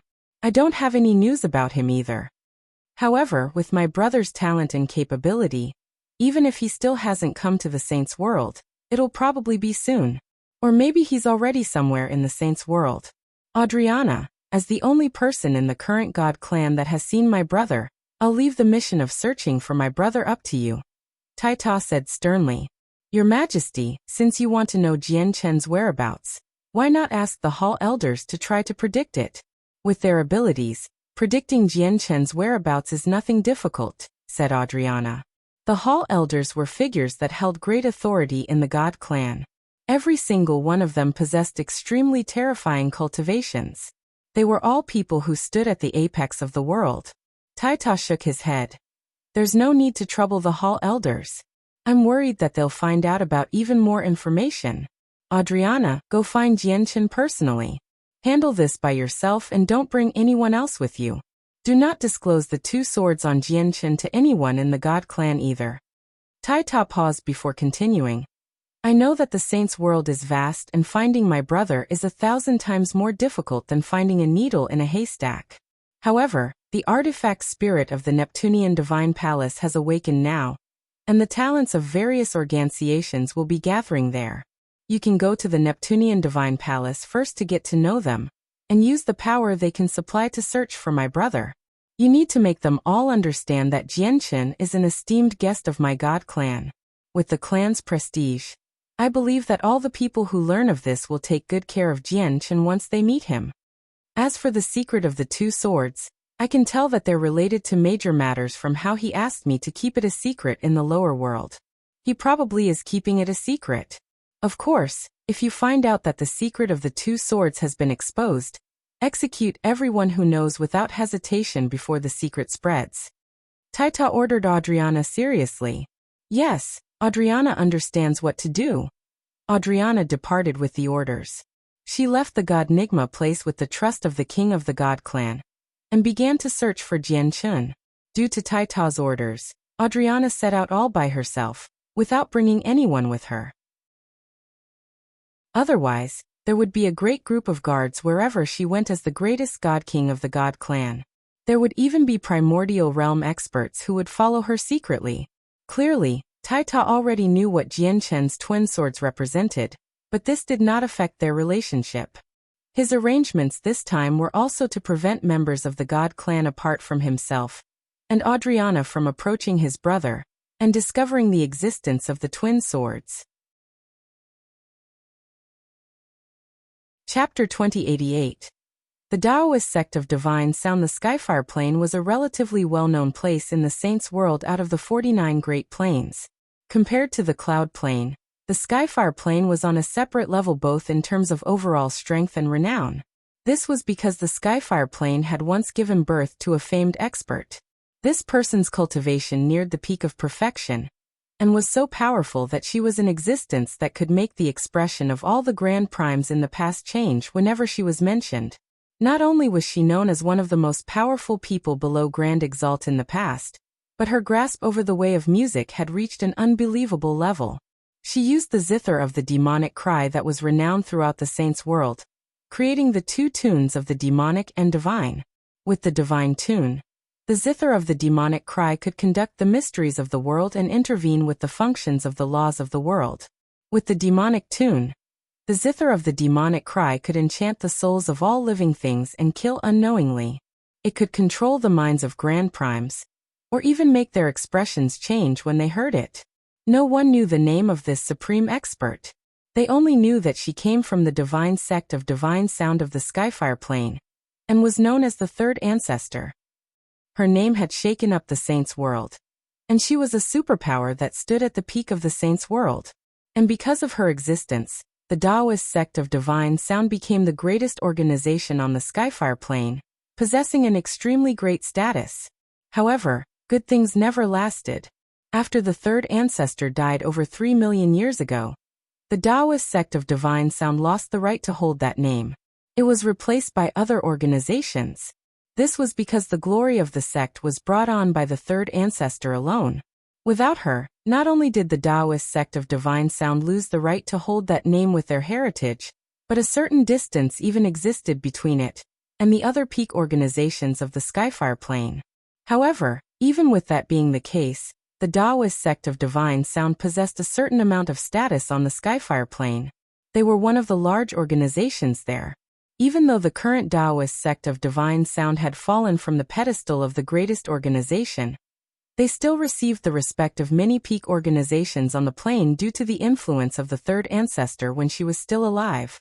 Right now, a perfect beauty in a purple dress who seemed even prettier than goddesses sat on the peak of a mountain shrouded by mist. It was a picturesque scene. The woman only seemed to be in her 20s. Not only was her appearance so beautiful that it was enough to suffocate people, but her otherworldly presence made her seem like a goddess who did not tamper with mortal affairs. Her enchanting eyes were fixed on the zither placed across her knees. With her close concentration, she played a beautiful tune as her slender hands pulled the strings gently. This beautiful woman was Shangguan Mu'er. Due to the zither of the demonic cry, Shangguan Mu'er had shaken up the entire upper echelon of the Daoist sect of Divine Sound. She had even alerted the ancestors of the sect who had been in seclusion for several hundreds of thousand years, causing them to emerge as soon as possible. This was because the zither of the demonic cry was a treasure bound to the third ancestor's life. Ever since she died, the zither had vanished. As a result, when Shangguan Mu'er appeared in the sect with the zither of the demonic cry, the entire upper echelon believed she had received the legacy of the third ancestor right from the beginning. With the status as the successor of the third ancestor, Shangguan Mu'er possessed an extremely special and revered identity in the Daoist sect of Divine Sound. She had even received the personally nurturing of the ancestors, where her status was only second to the sect master. At this moment, an extremely handsome and graceful man appeared behind Shangguan Mu'er. The man was in white robes. He held a jade flute that had images of dragons and phoenixes carved into it. The man had arrived silently, standing several meters away as he stared at Shangguan Mu'er's back. Love and infatuation filled his eyes. Afterwards, the man placed the jade flute to his mouth elegantly, and began to play it to Shangguan Mu'er's melody. He blew it gently, The man clearly possessed great mastery over music. As soon as he played the flute, it merged perfectly with the zither music, making it gentle and pleasant. It was music that penetrated the mind and could bring comfort to people from the bottom of their hearts. With a zither and a flute, the two musical instruments resonated with each other. Anyone would believe that they were a match made in heaven with a single glance, enough for anyone to feel admiration. However, this did not last. The moment the flute rang out, the zither suddenly stopped. Only the gentle, pleasant flute music rang out and echoed in the mountains. Shangguan Mu'er had stopped playing. She frowned. "Senior Kong, why have you come here?" Shangguan Mu'er's voice was cold and emotionless. It made her seem unapproachable. The man was called Jun Kong, and his master was one of the 4 ancestors of the Daoist sect of divine sound. His talent was astonishing. Not only was he a resplendent star in the sect, but he was also one of the supreme prodigies of the Skyfire Plane. Moreover, Jun Kong had firmly embedded his name on the God King's throne 100 years ago, making him an undisputable supreme God King. Jun Kong did not continue playing his flute when he saw Shangguan Mu'er stop. He looked at her back gently as he said softly, "Junior Mu'er, why have you suddenly stopped? The scenery here is so beautiful, like heaven on earth. Why don't we play together and make this heavenly place even more charming with our way of sound? I like to be alone and not be disturbed by anyone. Senior Kong, please return," Shangguan Mu'er said coldly without even looking back. Jun Kong did not leave. He stared at Shangguan Mu'er's back deeply. There were mixed feelings within his deep love. He sighed gently. "Junior Mu'er, ever since you came to the Daoist sect of divine sound, I've never seen you smile before. Your face is always sunken as if something is weighing on your heart. Are you unable to forget that person on the distant cloud plane?" "That's my problem." "There's no need for Senior Kong to worry," said Shangguan Mu'er. "Junior Mu'er, if you really are still thinking of that person, I can only persuade you to forget about him as soon as possible because I've already received news that this person called Jian Chen is dead. He died to the hands of the Empyrean demon cult, where his soul was wiped out," said Jun Kong. Shangguan Mu'er shuddered from that, as she began to tremble uncontrollably. Her beautiful face paled, and after a moment of silence by herself, she murmured with a trembling voice, "Impossible. That's impossible. He can't have died. This news must be fake. Although I haven't left the Skyfire Plane recently, I do know many descendants and disciples of large clans and sections. I've heard this from them, so it's completely true, without any falsehood at all," said Jun Kong. Chapter 2089. The Ancestors Summoning Impossible. "That's impossible. It can't be true." Shangguan Mu'er shook her head gently. She was dejected as evident sorrow filled her face. Although she did not believe Jun King much at all, she could not help but think about when Jian Chen had gone missing during the battle between the Empyrean demon cult and the divine kingdom of Pingtian in the southern region of the Cloud Plain. The battle was undoubtedly intense. Even god kings that possessed supreme battle prowess in the divine kingdom of Pingtian could die. If god kings hunted down Jian Chen, given his strength as an overgod, it would truly be grim for him. He would face the danger of dying. Subconsciously, Shangguan Mu'er believed something that she did not wish to see had happened to Jian Chen in the battle between the divine kingdom of Pingtian and the Empyrean demon cult. Shangguan Mu'er closed her eyes painfully. She was in deep grief. Her mood seemed to affect the vegetation in the surroundings, causing the soft, green grass in the surroundings of the mountain peak to lose their luster at that moment as if they were grieving as well. "Junior Mu'er, you should forget about that person. Even if he was still alive right now, he's not worthy of you." Jun Kong stood beside Shangguan Mu'er and said softly as gentleness filled his eyes. He was secretly overjoyed. He had no idea who Jian Chen was, nor did he know anything about him. The news of Jian Chen's death before was a lie he had created. However, he had never thought it would affect Mu'er so much, almost to the point where she believed it to be true. "I never thought a lie I just made up on the spot would plant the impression that Jian Chen is dead in Junior Mu'er's heart. I believe Jian Chen's importance to Junior Mu'er will gradually decrease as time goes on until it becomes completely diluted. Yep, I better seize this opportunity and leave behind an impression of me in Junior Mu'er's heart. Kong secretly celebrated. He had already begun planning how to nurture his relationship with Junior Moore in the next few days, so that she had him in her heart. Moore was talented, and her otherworldly presence was an irresistible temptation to ordinary men. Even Kong, who held great status in the Daoist sect of divine sound, and was loved by countless women, was deeply entranced by Moore, falling in love with her at first sight. Moreover, Moore had gained the basic recognition of the zither of the demonic cry, and she would become an existence who would succeed the third ancestor, so it made Kong fall deeper in love with her. Suddenly, Moore's face froze, and she suddenly opened her eyes. Her sorrow disappeared in an instant as a breathtaking light shone in her eyes. She murmured, "No, he's not dead. He's not dead. Chen is still alive. I can vaguely sense it. I can clearly sense he's somewhere distant." Moore's voice was filled with joy. Kong's face suddenly froze when he heard that.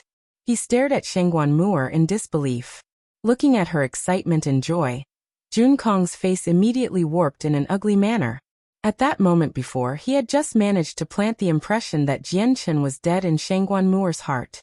All he had to do was wait for this impression to grow, and she would completely forget about that person called Chen. However, he had never thought that while Moore was grieving, she would sense Chen blurrily, immediately destroying his lie. At that moment, Kong only felt furious. It reached quite an indescribable degree. So what if he's still alive?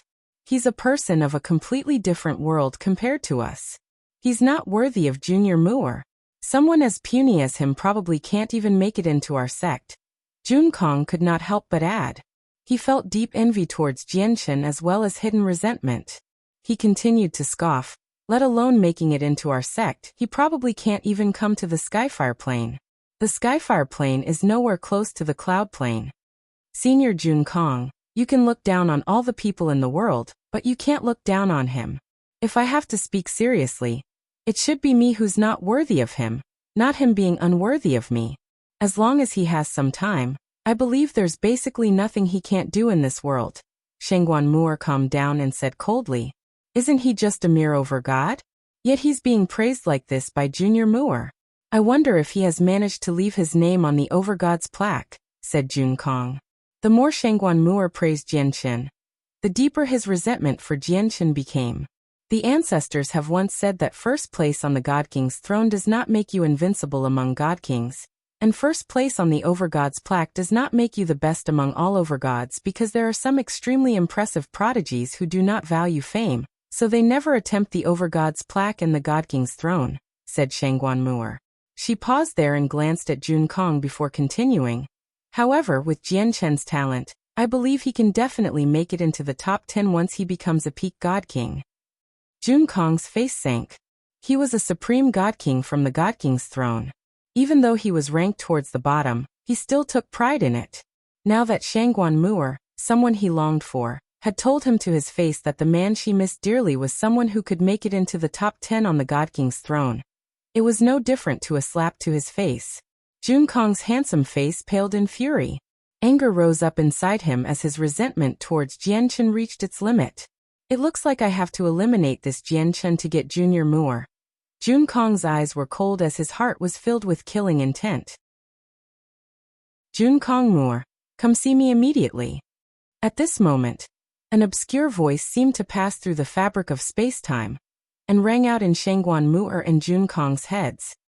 Kong immediately revealed a polite expression when he heard that, while Moore's expression became mixed. She felt gratitude towards the owner of the voice as well as discontent. Afterwards, the two of them left, heading straight into the depths of the Daoist sect of divine sound, a place that even core disciples could not set foot in. Within the forbidden grounds, there was a majestic divine hall that had 3 people seated in the air. Among the 3 people was a gray-haired old woman who seemed to be in her 20s, while the other 2 people were a man and a woman who seemed to be in their 30s. They kept their presences concealed right now, so they seemed extremely ordinary in appearance alone, and were just like mortals. Disciple Kong greets Master.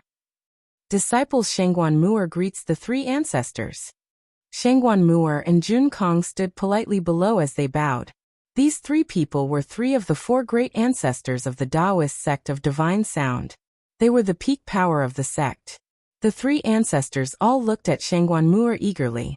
Not only did they place all their hopes on Shangguan, but even the wind ancestor who had been in seclusion for so long in an attempt to overcome a final bottleneck placed great hopes on her as well. This was because Shangguan had gained the basic recognition of the zither of the demonic cry. If nothing went wrong, she would become the successor of the third ancestor. Has the artifact spirit of the zither of the demonic cry showed any signs of awakening? At this moment, the old woman seated in the center spoke. Her gaze was gentle and filled with care. Shangguan shook her head gently and replied, "Ancestor, the zither of the demonic cry remains the same as before." The old woman nodded gently and said, "The zither of the demonic cry has been heavily damaged. Even though it seems fine on the surface, the artifact spirit is still slumbering. Awakening the artifact spirit will be difficult, and even if the artifact spirit does awaken, it'll be difficult for it to return to its peak condition in a short amount of time. We've summoned you here today because we remember a place that might assist the artifact spirit in awakening as quickly as possible. This place is the former divine hall of the Daoist sect of Neptunia, the Neptunian divine palace," said the old woman. Chapter 2090. The Ninth Disciple 1. The man who seemed to be in his 30s said, "Our Daoist sect of divine sound was once renowned throughout the saints' world due to the glory brought on by the third ancestor, but after she passed away, we've declined. Our current status is not even a fraction of what it was in the past. But your appearance has brought hope to our sect, allowing us to see that we will shake up the saints' world once again in the future. This is all because you've obtained the third ancestor's legacy.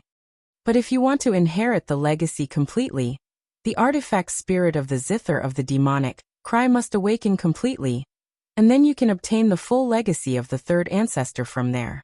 As a result, awakening the artifact spirit is the most important matter both to you and the entire sect." The man sighed gently when he reached there. He said powerlessly, "However, there's nothing in our sect that can awaken the artifact spirit of the zither of the demonic cry.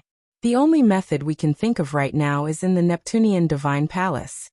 The third ancestor of the Daoist sect of divine sound, the woman who seemed to be in her 30s, looked at Shangguan and said, "The Neptunian divine palace opens once every 10,000 years, and it just happens to be open right now.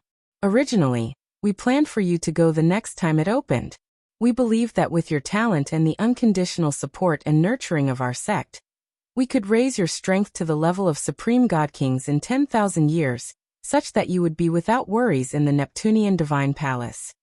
However, plans are never perfect. Now that the artifact spirit of the Neptunian divine palace has awakened, and a new master for the divine hall will be chosen, it'll probably be the last time the Neptunian divine palace opens.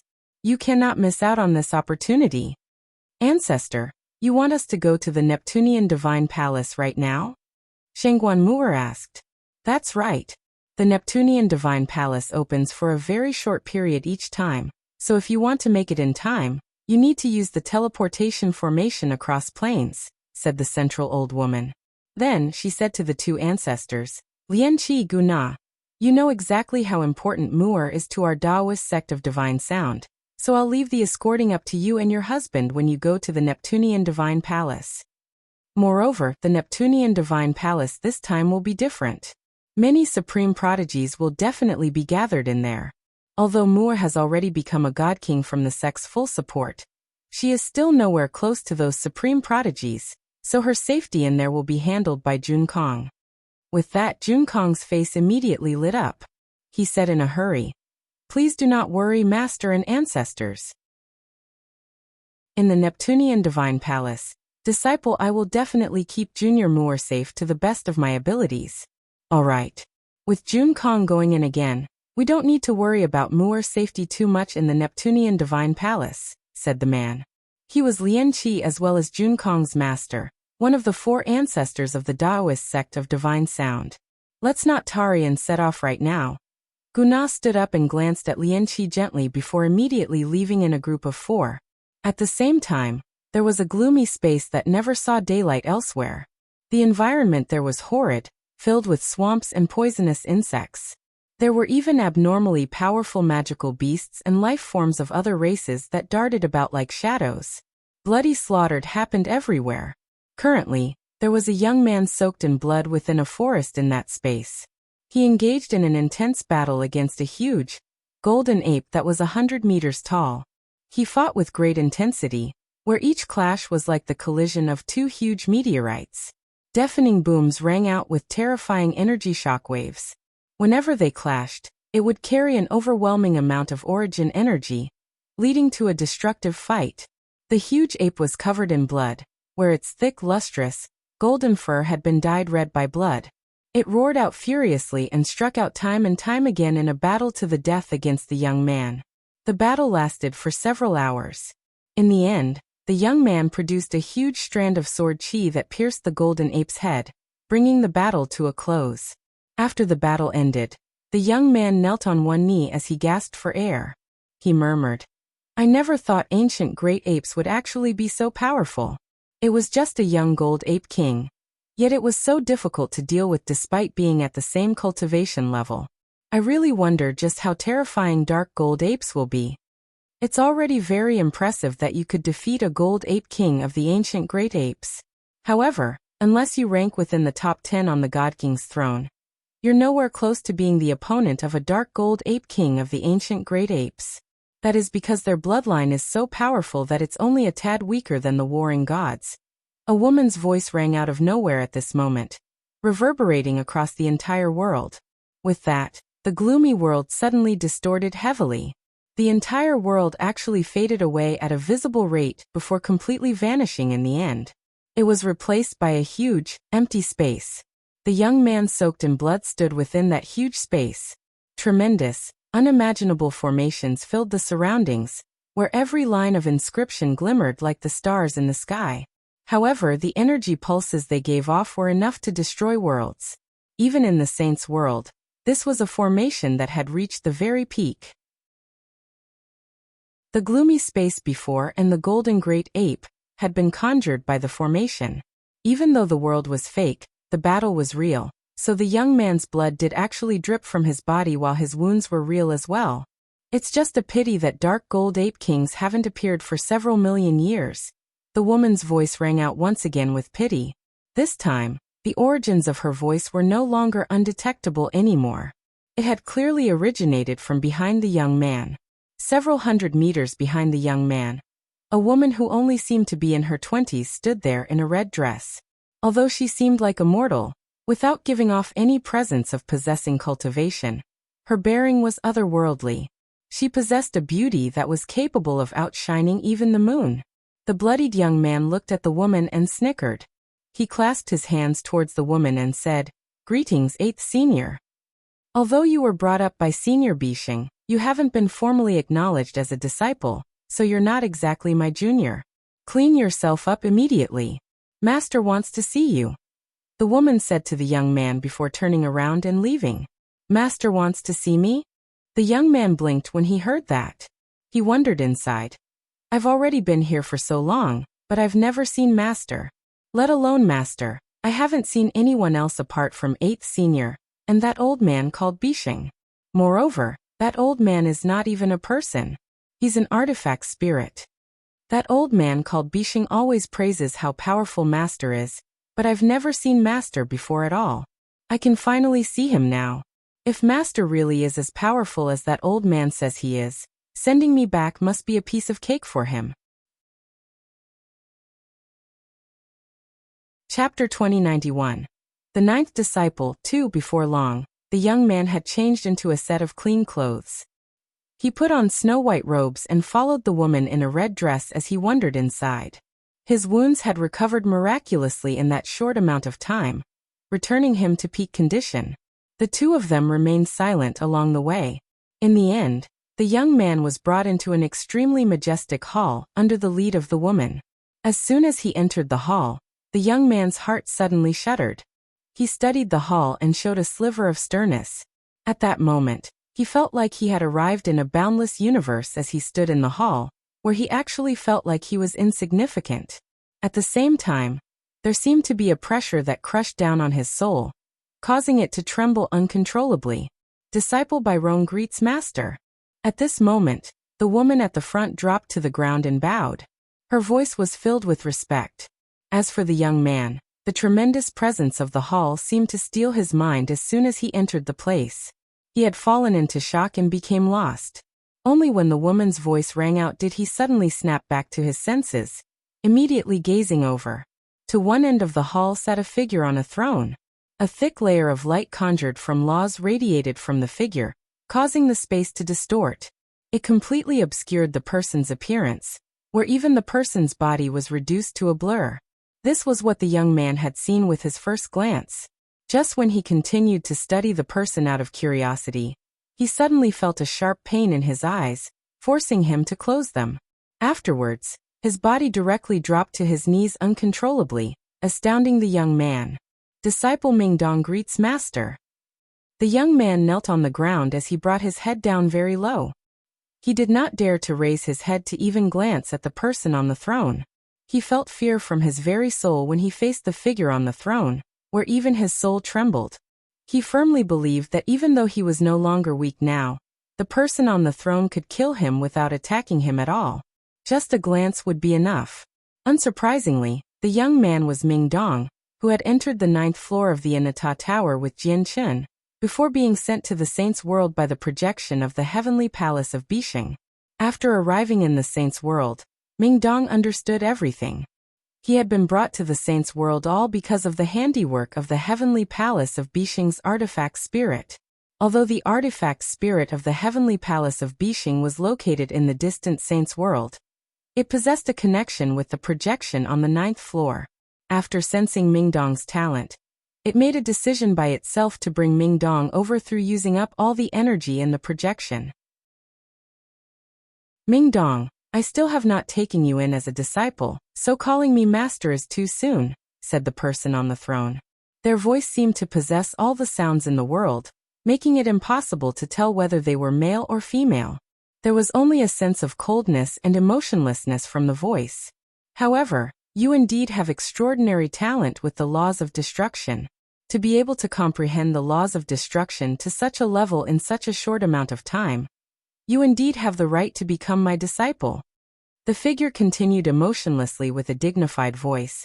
I am the Anata Grand Prime, and I am willing to take you in as a formal disciple of mine today. Mingdong, will you accept me as your master? Disciple is willing. Disciple Mingdong greets Master. Mingdong said politely, from today onwards, you are my 9th disciple, and you will inherit my way of destruction. Whether you can comprehend it to the limit will be up to your personal fortune, said the Anata Grand Prime. Extending a finger, a streak of light immediately shot into Mingdong's forehead.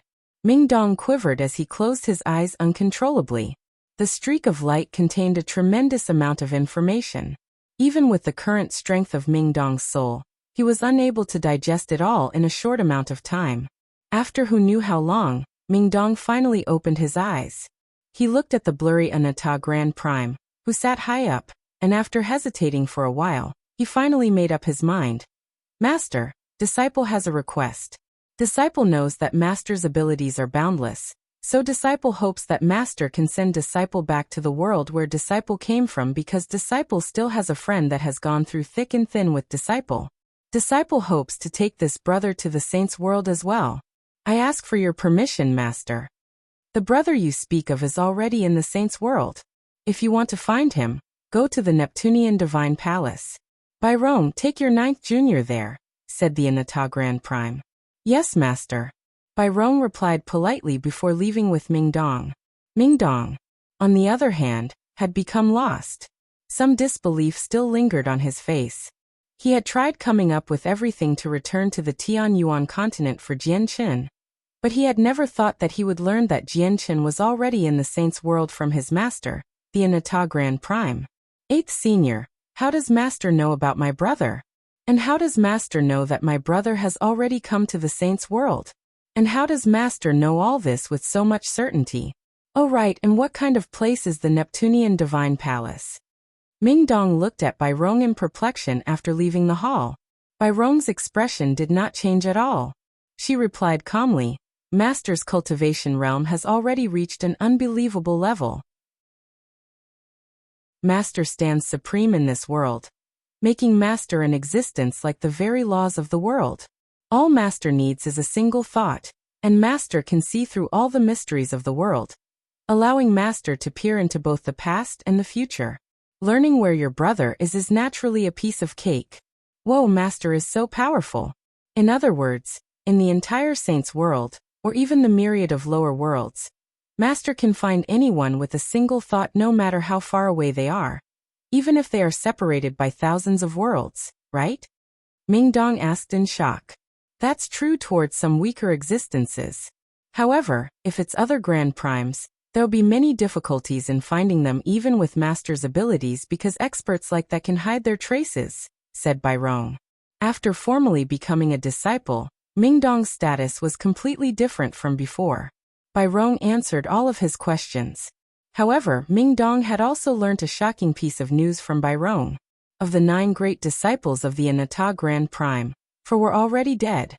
Only the 1st senior sister, 3rd senior brother, 5th senior brother, and 8th senior sister remained. 8th senior, may I ask what kind of palace the Neptunian Divine Palace is? Ming Dong asked. As soon as he thought about how Chen was in there, he could not help but become emotional. He wanted to reunite with Chen immediately. The Neptunian Divine Palace hasn't been very peaceful recently. Probably almost half of the kiddos from the God King's throne have gone there. Bai Rong murmured sternly. Then she looked at Ming Dong and said, 9th Junior, since you want to go to the Neptunian Divine Palace, allow me to accompany you. The Neptunian Divine Palace this time will be quite a good chance for you to train and see the outside world.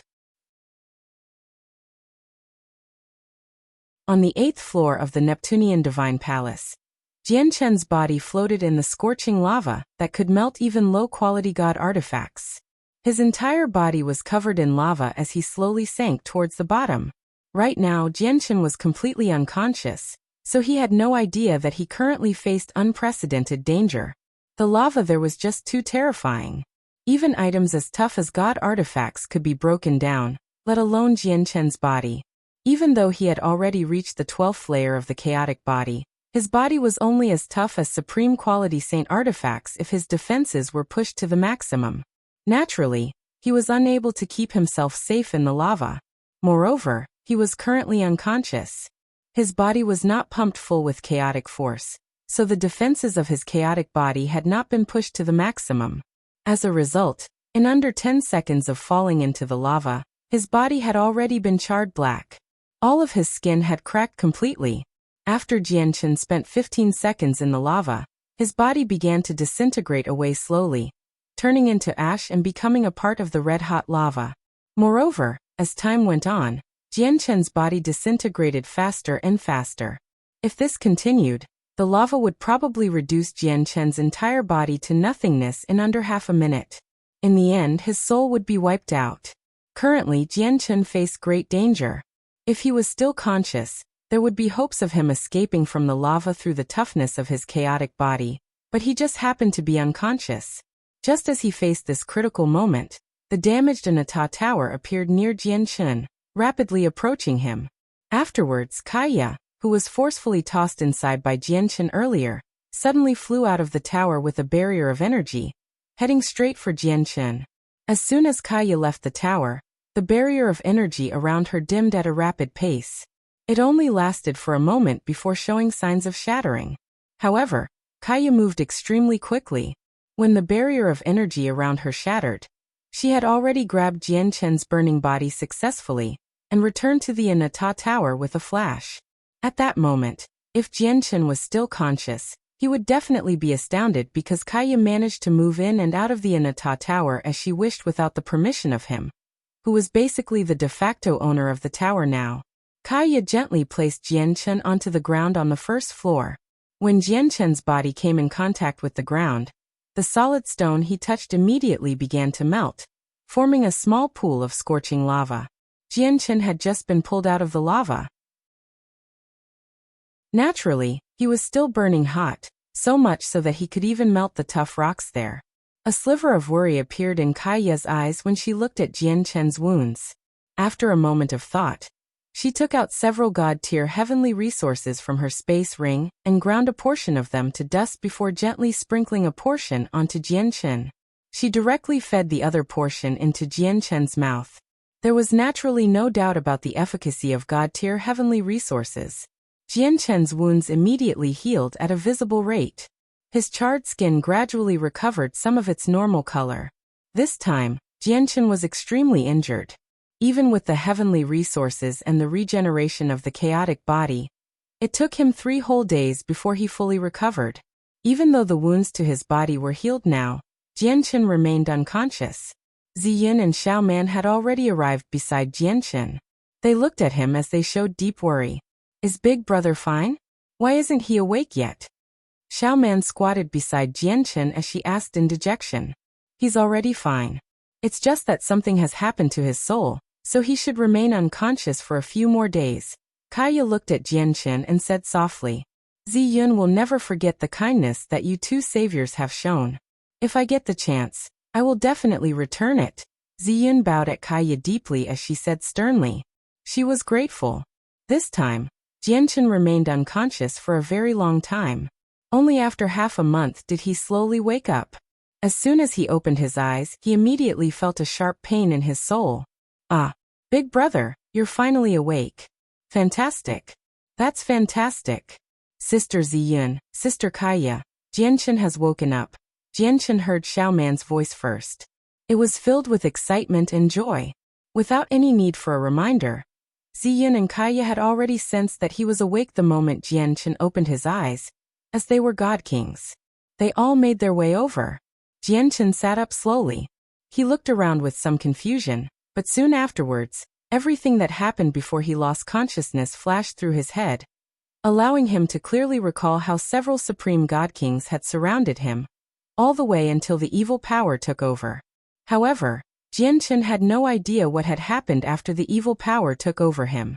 Are we safe now? Jian Chen looked at Kaiya and slowly stood up. As soon as he stood up, he staggered as he felt dizzy, almost falling over. Kaiya immediately supported Jian Chen and asked out of concern, Jian Chen, are you fine? Jian Chen shook his head gently. I'm fine. My soul is just a little damaged.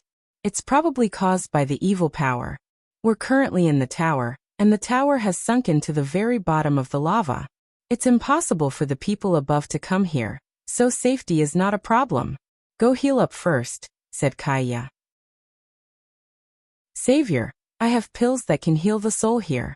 Please take them. Ziyin immediately passed a jade bottle to Jian Chen. There was a god-tier pill for healing the soul in there. A chaotic prime from the Daoist sect of Neptunia had left behind this pill. She had obtained the chaotic prime's legacy, so she naturally obtained all of his belongings. There's no need. I have heavenly resources that can heal the soul. I'll go into seclusion for a period of time to heal that first. Jian Chen immediately entered secluded cultivation. He used the sap from the last 2 pieces of amethyst spiritual bamboo to heal the injury to his soul. The amethyst spiritual bamboo originated from the Xianhuang microcosm of the sea realm in the lower world. It was a heavenly resource that could heal souls, and its effects were extremely powerful, coupled with the fact that it grew in the Xianhuang microcosm, allowing Xianhuang qi to permeate it all year round. It possessed some Xianhuang qi, which strengthened its effects even more. As a result, even though the grade of Jian Chen's amethyst spiritual bamboo was not particularly high, and it was supposed to have no evident effects on god kings, when Jian Chen dripped the sap on his forehead, his soul still recovered in a very short amount of time. I've used up all the amethyst spiritual bamboo I obtained from the Xianhuang microcosm. Jian Chen slowly opened his eyes. His wounds had already recovered during the half a month he spent unconscious, and now that his soul had healed as well, he was at his peak condition once again. However, he showed no joy at all. Instead, he frowned and seemed worried. The previous battle had allowed him to properly realize that the backlash of the evil power was becoming more and more powerful. Although he could still suppress the evil power right now, Once the power of his soul was severely depleted and his wounds were too heavy, the evil power in his soul would be able to fight back at any moment. Even the warnings of the sword spirits would be useless. However, the part that made him feel powerless was that he had already become a god king, yet he was still unable to solve this personal problem completely. This was because the evil power had fused with his soul, basically becoming a part of him. Purging it would not be easy. At this moment, Kaya arrived before Jian. She looked at him in worry, and she seemed to know that something burdened Jian's mind. She said, Jian, you don't need to worry too much. There are many supreme god kings from the god king's throne in the Neptunian divine palace. They all come from peak organizations littered across the saints' world. Their knowledge cannot be compared with those regular god kings. They might know some ancient method to completely deal with the problem of your soul. In our current situation, it's difficult for us to make peace with those supreme god kings unless we hand Xiaoman over. Whatever, let's not talk about this anymore. Even if we worry, it'll be useless. It's better for us to see the world beneath the lava. Hopefully it won't disappoint me too much. Jian stood up, and the grimness disappeared from his face in that instance. He smiled freely, and with a thought, he controlled the power of the Anata Tower to move him and Kaya to its entrance. The entrance of the Anata Tower was a damaged door. It was damaged to the point where it did not even need to be opened, and anyone could pass through it. It was even possible to see the surging lava outside through the entrance. Of course, Jian knew that this door was only a matter of appearance. The Anata Tower was a god artifact of impressive quality after all. Let alone right now, even if the door had been completely taken away, no one could enter the interior of the Anata Tower without his permission. Even if every inch of the space outside was filled with lava, it was unable to seep in through the gaps in the door. The lava here is far too powerful. With the current strength of the senses of my soul, I can't expand it beyond the lava at all. It looks like I need to go out personally. Jian frowned and said sternly. He understood just how terrifying the lava outside was. Even if he pushed the defenses of his chaotic body to the limits, he could not last for very long. You have to be careful. This is the very bottom of the lava seas, where it is far hotter than the surface. With the toughness of your body, you were able to last a while on the surface, but at the bottom, you'll struggle to even last 10 seconds. Kaya stood up and said from beside Jian. She was extremely considerate, and she appeared to be worried. Don't worry. I know my limits. I don't want to lose my life here either. Jian looked at Kaya in a way to tell her to stop worrying. His face was filled with confidence. The lava at the bottom was indeed terrifying, but it was impossible for this lava to kill him instantly, where he would not even have the time to retreat back into the tower. Jian sucked in a deep breath and silently circulated his chaotic force, pushing the chaotic body to its limits.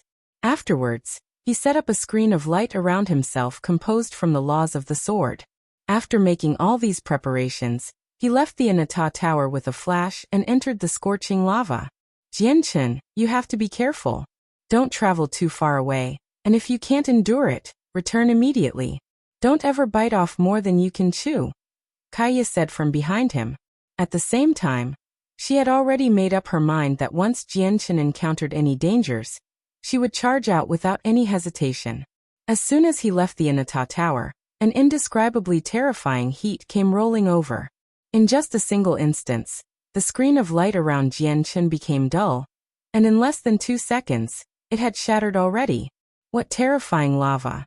If this lava was outside, probably even space won't be able to endure the heat and shatter as a result. The lava at the bottom really does have the ability to melt god artifacts. Only high-quality god artifacts like the Neptunian Divine Palace can endure such terrifying heat with so much ease. Jian was secretly surprised. The moment his screen of light shattered, the scorching lava pressed against his body, and he immediately experienced a heart-wrenching pain like a million ants gnawing away at him. It caused him to tremble gently. However, this pain was basically no different from an itch compared to the torture brought on by each breakthrough of the chaotic body. He endured it easily. But in the next moment, Jian suddenly froze up. This lasted for just a split second, and he began to tremble once again. This trembling was not because of how terrifying the heat was, but it was brought on by the great joy and excitement in his heart. Chen was unable to expand the senses of his soul at the bottom of the lava, and his visibility was reduced to only 100 meters away. However, within that 100-meter range, the ground was basically littered with fire-red divine crystals of various sizes. Chen was naturally familiar with these crystals. They were the valuable fire divine crystals. A single fire divine crystal was worth 10 times as much as a supreme-grade divine crystal of the same size. However, there were so many fire divine crystals at the bottom of the lava that they were like the stones in a riverbed. They blanketed the ground, forming a thick layer. It was truly innumerable. Chen could not help but begin breathing raggedly. Joy filled him completely. What was his reason for coming to the Neptunian Divine Palace? It was not for the legacies, nor for the treasures. It was mainly for him to obtain enough wealth, so that he could use a teleportation formation to return to the Tianyuan clan, as well as teleport to where the Daoist Sect of Divine Sound and the Ice Goddess Hall stood.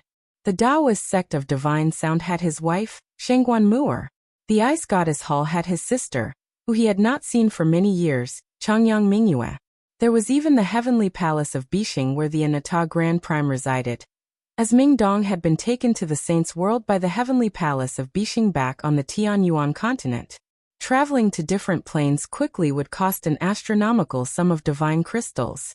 Otherwise, he would have to take spaceships that would take thousands of years, or even tens of thousands of years. Chen did not have the time to wait thousands of years, so he needed to use the teleportation formations. Yet right now, all the fire divine crystals before him made Chen see the hopes of reuniting with Shengguan Mu'er, his sister Changyang Mingyue, and Ming Dong. Chapter 2094, Chen's Death. 1. Without any hesitation, Chen began to collect the fire divine crystals. He plunged his hands into the fire divine crystals, and returned to the Anata Tower in a flash with them. Chen appeared out of nowhere in the Anata Tower. He tossed the fire divine crystals on the ground before immediately sitting down to heal his wounds by circulating chaotic force. He had only spent 15 seconds outside this time, yet his body had become quite injured from the terrifying heat despite the short amount of time. His skin had cracked, and it had become as red as a lobster. The clothes on him had naturally disintegrated as soon as he went out, so he was completely naked right now. Kaya stood beside him and looked at the naked Chen. Her expression became somewhat unnatural, and after producing a slight interjection of annoyance, she took out a set of clothes from her space ring and laid them on Chen before looking at the fire divine crystals Chen had taken in here. There was not a lot of them, only 8. However, every single one of them was the size of a fist, and they gave off a hot presence as extremely pure and tremendous energy circulated within them. It looks like there really are a lot of fire divine crystals below the lava, thought Kaya. Her eyes also lit up as she became rather excited.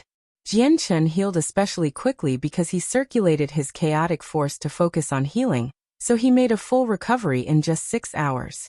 Chen, how's the situation outside? Kaya immediately asked after Chen had finished healing. Although she was no weaker than Chen, she did not possess a body as tough as Chen's, so she did not dare to go out without reason. As a result, she had no idea about the situation outside. It really has lived up to my expectations. There are indeed many fire divine crystals below the lava, but I need to find a way to collect them. I won't be able to get much if I just use my hands, Chen smiled. The lava was just too hot, so he did not dare to take a space ring out with him. As a result, he needed another method to collect the fire divine crystals. After a moment of thought, Chen took out the primordial god silk from his space ring. The primordial god silk had already snapped into 2 when it was fending off the crisis of the world, but Chen had refined it after all. As a result, he could control its length as he wished. With a thought, Chen immediately controlled one segment of the primordial god silk to knit itself into armor around him, while the other segment turned into a huge, golden net. The sword spirits have said that the primordial god silk can be refined into a supreme treasure of the world with extraordinary power. But refining a treasure like that naturally requires many high-grade materials, and there are harsh requirements on the person who refines it as well. As such, with my current strength, I can't refine it into a treasure. However, its quality is still there after all, so it shouldn't melt so easily in the lava, thought Jian. He equipped the golden silk mail as he held a golden net in one hand before leaving the Anata Tower in a flash once again. Outside, as soon as Jian arrived in the lava, he paid close attention to any changes to the primordial god silk. He did not want to damage something as precious as it again here. However, Jian stopped worrying very soon. As soon as the primordial god silk appeared in the lava, it shone with a faint, golden light as a wondrous power circulated within it, preventing the heat of the lava from causing any harm to the primordial god silk. The primordial god silk really is tough. It can remain fine easily in a place where even god artifacts can be melted. Probably only the evil power of the crisis of the world that can devour all things can damage the primordial god silk. Jian made up his mind. With a wave of his hand, he immediately cast out the net and engulfed a region of fire divine crystals. Afterwards, he suddenly tugged with his hands and pulled a great pile of fire divine crystals over. At the same time, 15 seconds had passed. Jian's body had reached its limits. He did not hesitate at all, taking the huge pile of fire divine crystals in the golden net and returning to the Anata Tower as quickly as he could. The armor knit from the primordial god silk could not be regarded as a defensive treasure. The scorching lava was still able to seep through the cracks and injure Jian. As a result, even when Jian had it equipped, he could only last for 15 seconds outside. Once he stayed for any longer than that, his life would be in danger. With a shake of his hand, Jian removed the net, and immediately, a great pile of shimmering fire divine crystals scattered on the ground. There were several hundred of them, where they could be as large as fists or as small as thumbs. His harvest this time was over 100 times more than last time. Kaya became stunned as well when she saw so many fire divine crystals. Although she had heard from Jian that there were many fire divine crystals outside, she had not thought there would be this many, where Jian could collect so much in just 15 seconds. Afterwards, Jian began to collect the fire divine crystals at the bottom of the lava en masse, without any consideration for exhaustion at all. He could only stay for 15 seconds each time he went out, and he would spend several hours to heal every time he returned. He repeated this time and time again, so he would harvest a great amount of fire divine crystals every single day. Jian basically forgot about Ziyin and Xiaoman, who were still in the Anata Tower. He was especially busy during this period of time, and he was completely focused on collecting the fire divine crystals. He did not even have time to talk to Kaya, who watched over him. In the days when Jian busied himself, the Neptunian Divine Palace was not peaceful. The news that the artifact spirit of the Neptunian Divine Palace had awakened had already spread to various peak organizations, causing many supreme god kings who did not care for the legacies at all to take teleportations formations and head over from all parts of the Saints' world, gathering in the Neptunian Divine Palace. The sudden increase in unfamiliar faces in the Neptunian Divine Palace made the cultivators who had arrived first feel like a storm was brewing. They could already smell blood, causing all the cultivators to grow cautious. They felt insecure. Strange. Why have so many people suddenly appeared in the Neptunian Divine Palace? I feel like there is more than 10 times the number of people compared to before. Where did all these Neptunian medallions come from? The arrival of these people is probably related to the Neptunian moon. As for the Neptunian medallions, some peak organizations have already managed to make copies. After all, they haven't changed at all over several million years. Discussions like that could be heard everywhere in the Neptunian Divine Palace. However, whenever people mentioned this, they were grim. None of the people who had suddenly appeared in the Neptunian Divine Palace were simple. There were plenty of supreme god kings from the god king's throne, causing many overgods and some ordinary god kings in the Neptunian Divine Palace to experience tremendous mental pressure. At that moment, a white-robed young man with a striking appearance looked around the surroundings with some excitement on the first floor of the Neptunian Divine Palace. There was even a clear sense of eagerness in his gaze. Chapter 2095. Jian Chen's death. 2. Behind the young man were 5 guards in golden armor. The armor covered their faces completely, obscuring their appearances, which added a sense of mysteriousness. Many god kings gathered in small groups around the young man, but basically all of them stared in the direction of the young man in white robes, or more correctly, they stared at the 5 guards in golden armor behind him. They all showed surprise and angst. The young man ignored everyone's gazes. He smiled gently. Let's go. Let's go up and ask around. These people have only just come in, so asking them is useless. As the young man smiled, he had already run off while the 5 golden guards followed him closely. Did I see it correctly? The 5 people in golden armor seem like divine generals from the heavenly palace of Bishing. It can't be wrong. The divine generals of the heavenly palace of Bishing all wear a standardized armor that bears the insignia of the heavenly palace of Bishing. No one dares to replicate it, so they're divine generals of the heavenly palace of Bishing for sure. But it doesn't make sense. The heavenly palace of Bishing is such a supreme existence. So why would they send divine generals into the Neptunian divine palace? I don't think the heavenly palace of Bishing would have any interest in the Neptunian divine palace. You can tell with a single glance that the 5 divine generals are following that young man. But who is that young man? Is he a disciple of one of those majesties from the heavenly palace of Bishing? A fervent discussion immediately broke out at the entrance on the first floor after the young man had left. Divine generals of the heavenly palace of Bishing actually protected him, which raised everyone's attention.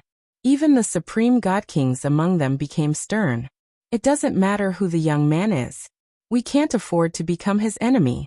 Even though the ancestors have once said that the Anata Grand Exalt died over 3 million years ago, the heavenly palace of Bishing still has the support of their majesties. Apart from the 8th majesty, none of the other 3 majesties can be provoked by our ancestors. Just a flick of their fingers will be enough to destroy our clans. At that moment, many god kings spoke to their people secretly. Even a few supreme god kings warned the people beside them sternly. To no surprise, the young man in white robes that everyone was talking about was Ming Dong, who had come to the Neptunian divine palace especially for Jian.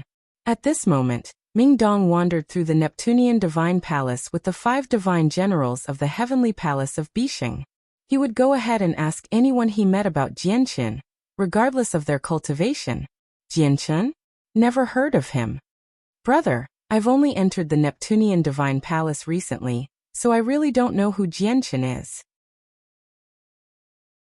Why don't you give me a method of contact, so once I get news about Jian, I can tell you immediately?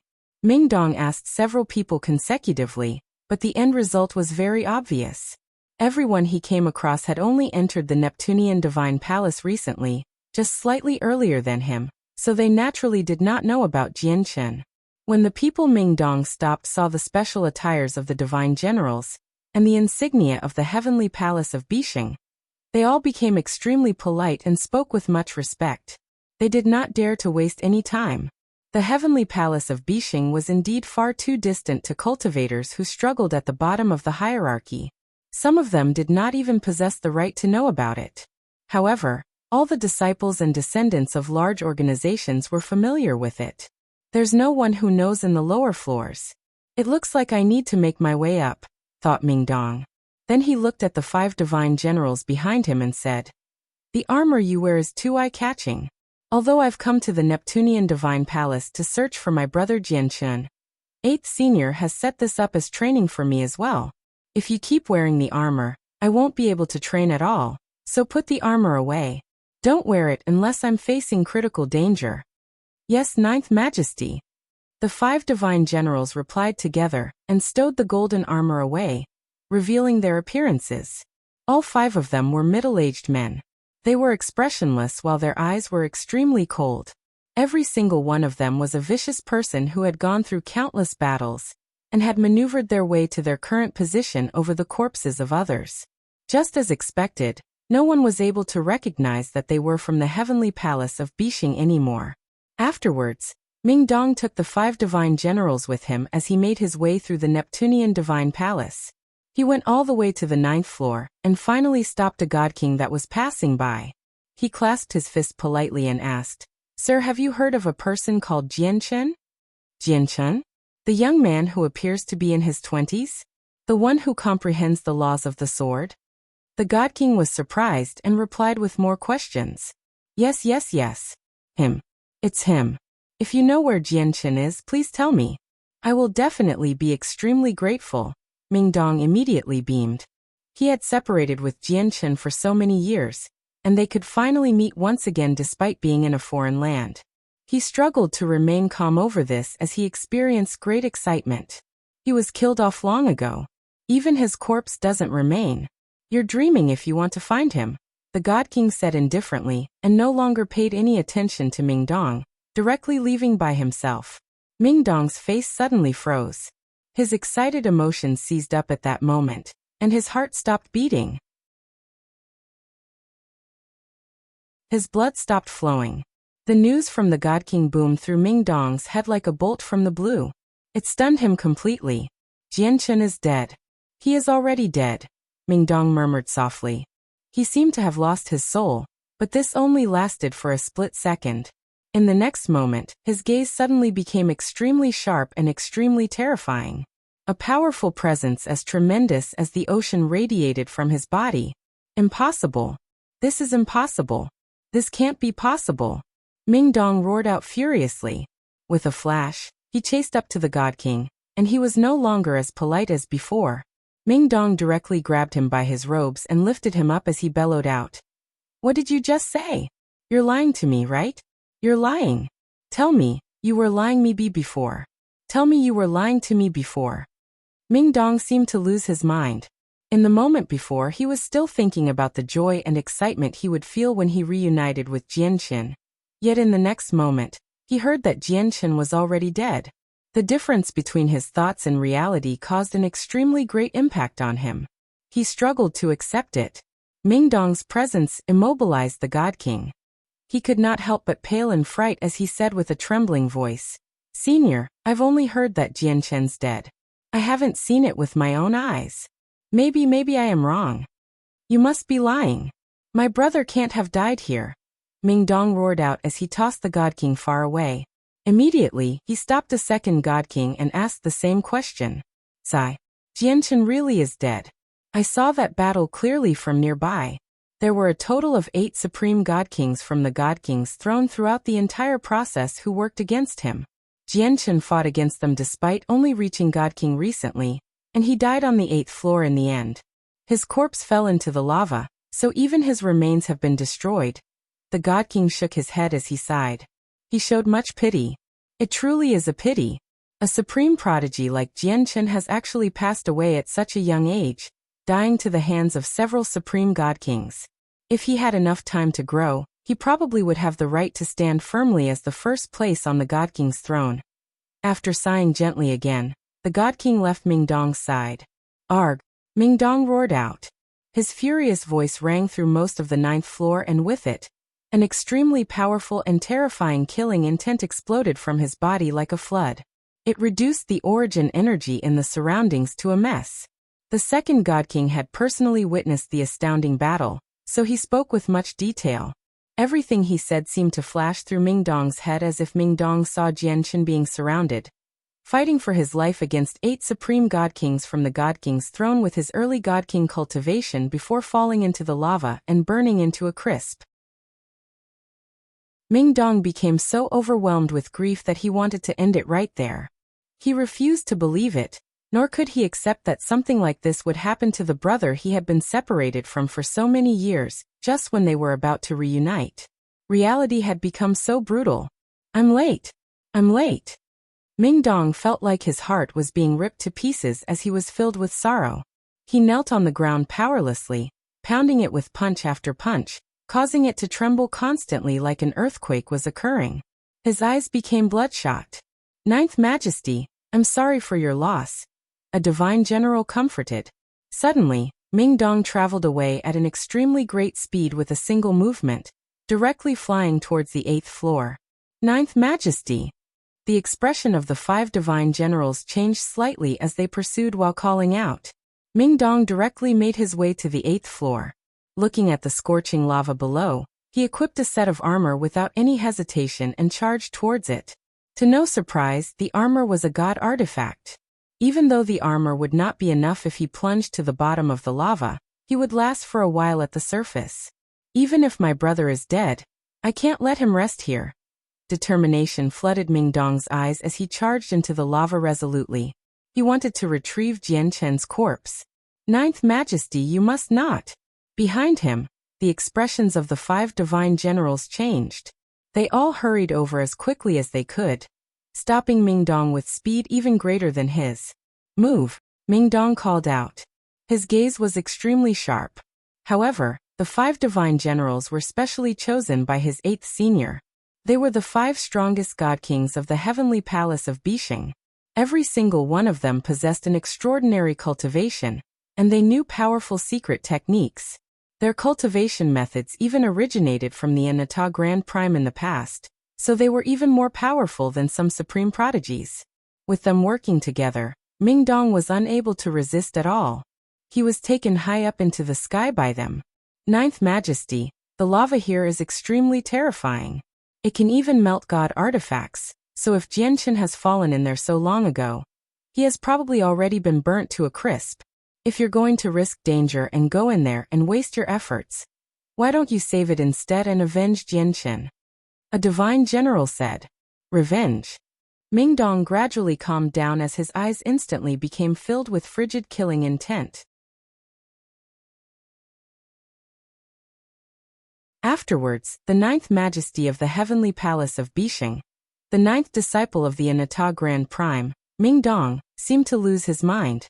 He scoured the Neptunian Divine Palace to ask about the 8 supreme god kings who ganged up on Chen, and he even put forth an extremely enticing reward for the identities and information on the 8 supreme god kings. As this matter spread, it caused quite a ruckus in the Neptunian Divine Palace. It even raised the close attention of a few supreme god kings from the god king's throne. It is just like what I said. Chen already possessed such great battle prowess despite only breaking through to God King recently, so he's definitely a prodigy from a great organization. Do you see it now? People have come to avenge him, even going as far as to turn on the 8 supreme god kings. Although I can't say I know all of the supreme god kings who attacked Chen, I do happen to know details about 2 of them. Both of them have extremely terrifying organizations backing them up. So who is this person who wants to take revenge for Chen? Is he bold enough to offend several supreme organizations at the same time? He'll end up screwing himself over before he can complete any revenge.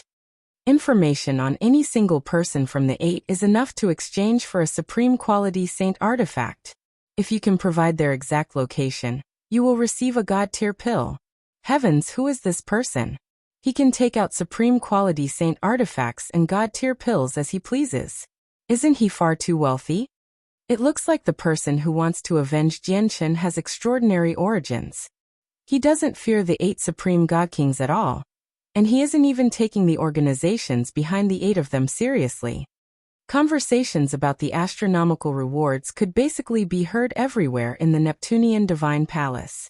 Let alone regular god kings, who were greatly enticed by supreme quality saint artifacts and god tier pills, but even a few unwealthy supreme god kings were interested as well.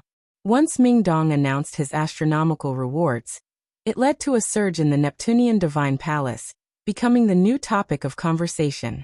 Even the god kings who entered afterwards learnt about the story behind the astronomical rewards, and understood that an extremely impressive god king had appeared in the Neptunian Divine Palace. The supreme god kings who entered later were very indifferent to the matter. They did not take it too seriously. They either possessed extremely great backgrounds or extremely great strength. They had not come for the legacies or the treasures, but for the Neptunian Divine Palace itself. But very soon, another piece of news related to the rewards rang out.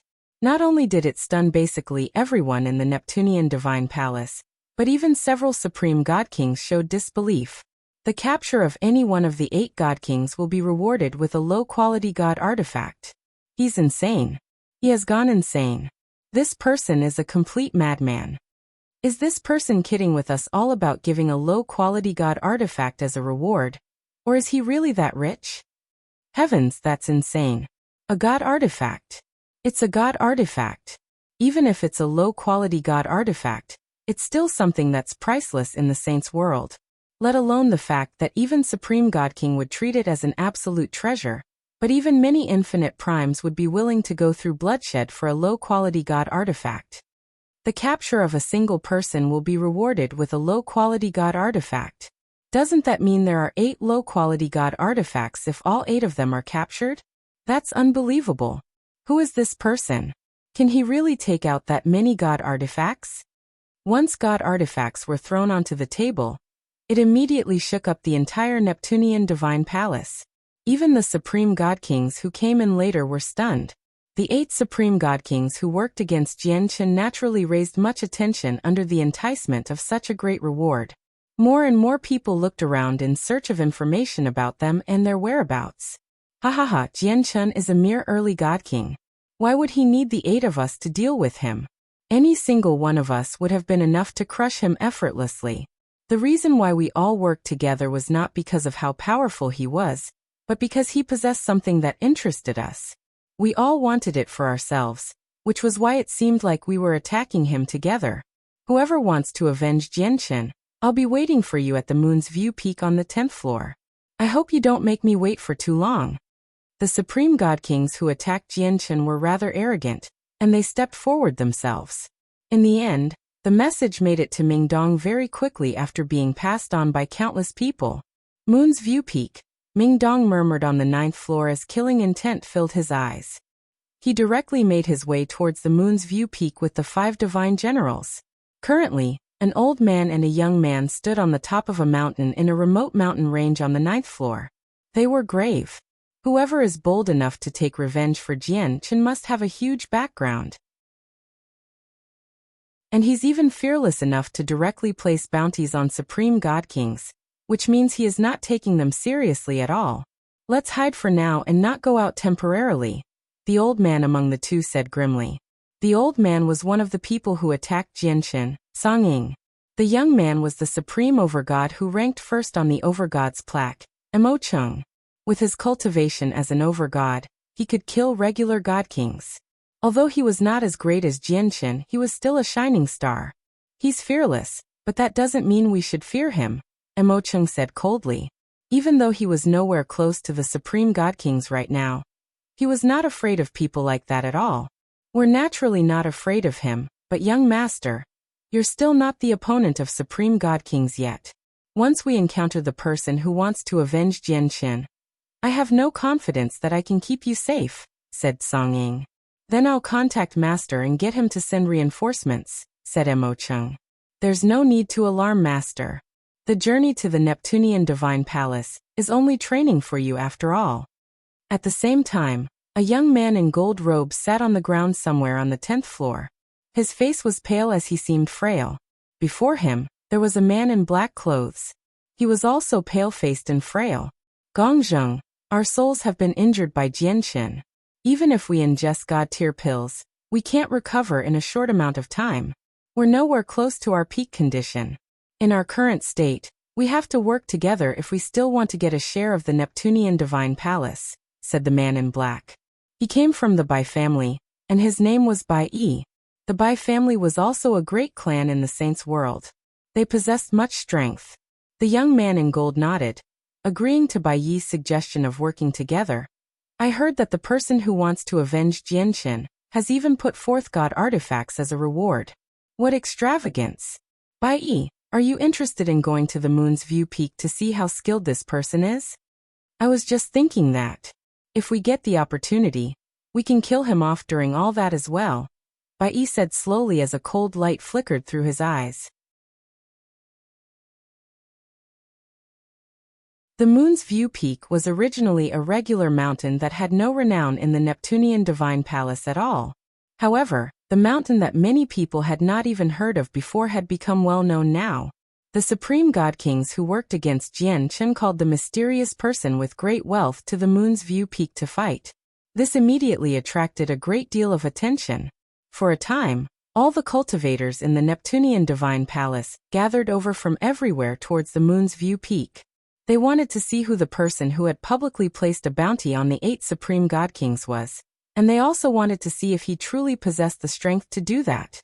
As people gathered over, the surroundings of Moon's View Peak naturally became busier and busier. There were even many supreme god kings among them. They either sat there resting with their eyes closed, or they gazed at the Moon's View Peak indifferently. 2 people stood up straight on the Moon's View Peak. Powerful presences radiated from them, flooding the surroundings and pressuring many regular god kings in the area greatly. The 2 of them were clearly both supreme god kings, and they were 2 of the 8 people who had worked against Chen before. They stood beside each other as they remained calm, quietly waiting for the person who had placed down the bounty to arrive. Do you think that mysterious person who set down the astronomical bounty will come? He'll definitely come. Since this mysterious person is bold enough to place a bounty on the 8 supreme god kings, and take out low-quality god artifact like they're nothing, he's definitely far from simple. You can't be too sure. Maybe the mysterious person is just trying to make some noise. As for the low-quality god artifacts, have you ever heard of anyone truly obtaining one? People constantly discussed among themselves softly around the Moon's View Peak. They felt curious about the mysterious person who had set down the bounty, but they also felt some doubt towards him. At this moment, several streaks of light shot through the night sky, flying over from the distance with lightning speed. In the end, they hovered above the Moon's View Peak. There was a total of 6 people. The person leading them was a striking young man with a cold expression. Beside him were 5 middle-aged men in robes. They were expressionless, and their eyes were cold. Which one of you worked against Chen in the past? The striking young man hovered in the air as he looked down from above. His voice was frigid and contained heavy killing intent. To no surprise, the young man was Ming Dong. Everyone around the Moon's View Peak directed their attention towards Ming Dong. Even some of the resting supreme god kings opened their eyes in that instance. They were all curious about the mysterious person who had publicly set down an astronomical bounty against the 8 supreme god kings. It's actually him. The eyes of many people in the crowd narrowed. They became stern and also revealed some confusion. They were the people who had entered the Neptunian Divine Palace at the same time as Ming Dong. Having personally witnessed the divine generals of the Heavenly Palace of Bixing follow Ming Dong. It looks like you're the person who set down the bounty. As for working together against Chen, ha ha ha, do you think Chen needs the 8 of us to work together? He's a mere early god king. Any single one of us is enough to kill him effortlessly. It's as simple as crushing an ant. It's just that he had something on him that interested us, which was why all 8 of us took part in the matter together. In the end, some of the people observing to one side took it as several supreme god kings working together against a single early god king. A supreme god king on the Moon's View Peak laughed aloud. Then he took out a piece of white cloth soaked in blood, and waved it in front of Ming Dong. He sneered. Do you see the cloth in my hand? This came from Chen, and it was cut off with his flesh. Speaking of which, it should be the only thing that remains of Chen. So if you want it, feel free to exchange it with a low-quality god artifact. Looking at the bloody fragment in the supreme god king's hands, Ming Dong's eyes immediately narrowed as he became grief-stricken. He could clearly sense an extremely familiar presence from the cloth. It was a presence unique to Chen's chaotic blood. "Arr!" Ming Dong roared out as killing intent surged within him. He burned with fury. Afterwards, he charged towards the supreme god king on the Moon's View Peak. You've lost your rationality so easily. You're only capable of so much. Yet you've placed down a bounty to avenge Chen? What a joke.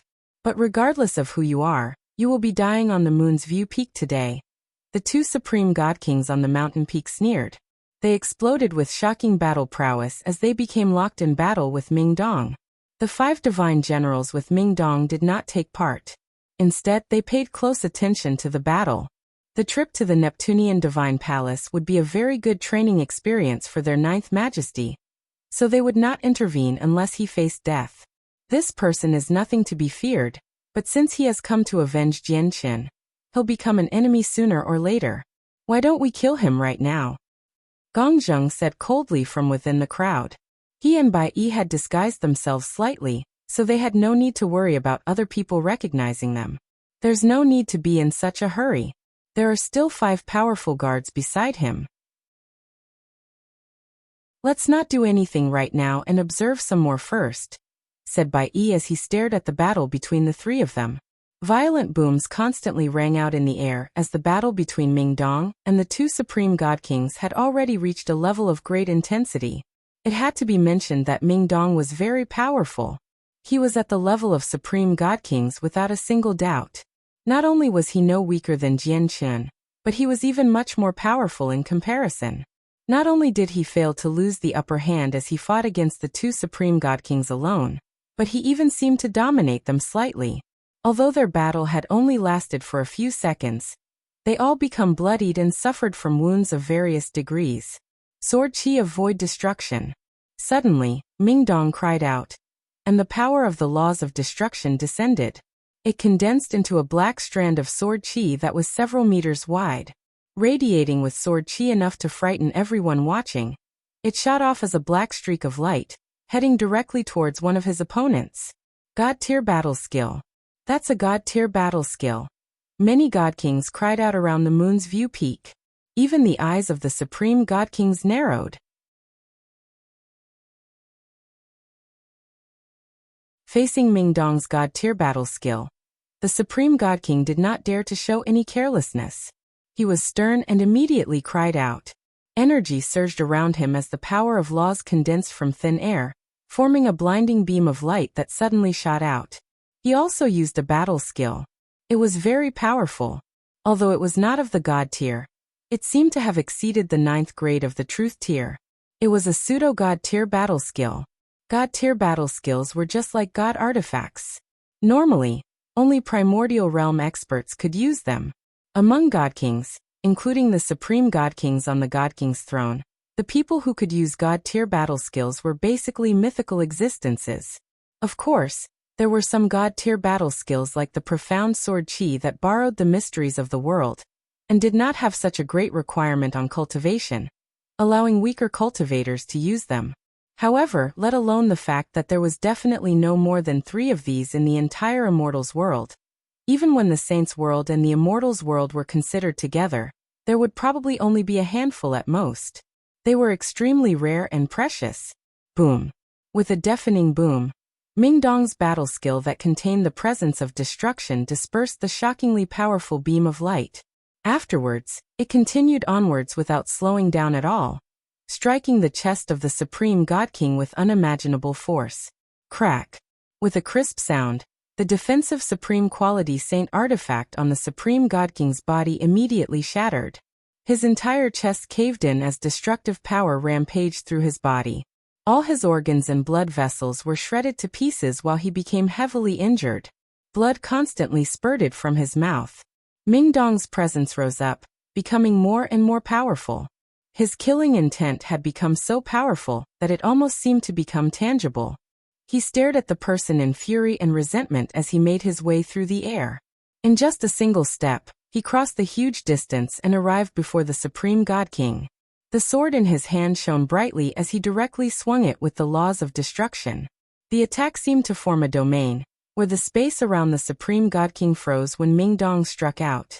It trapped him there firmly, immobilizing him completely.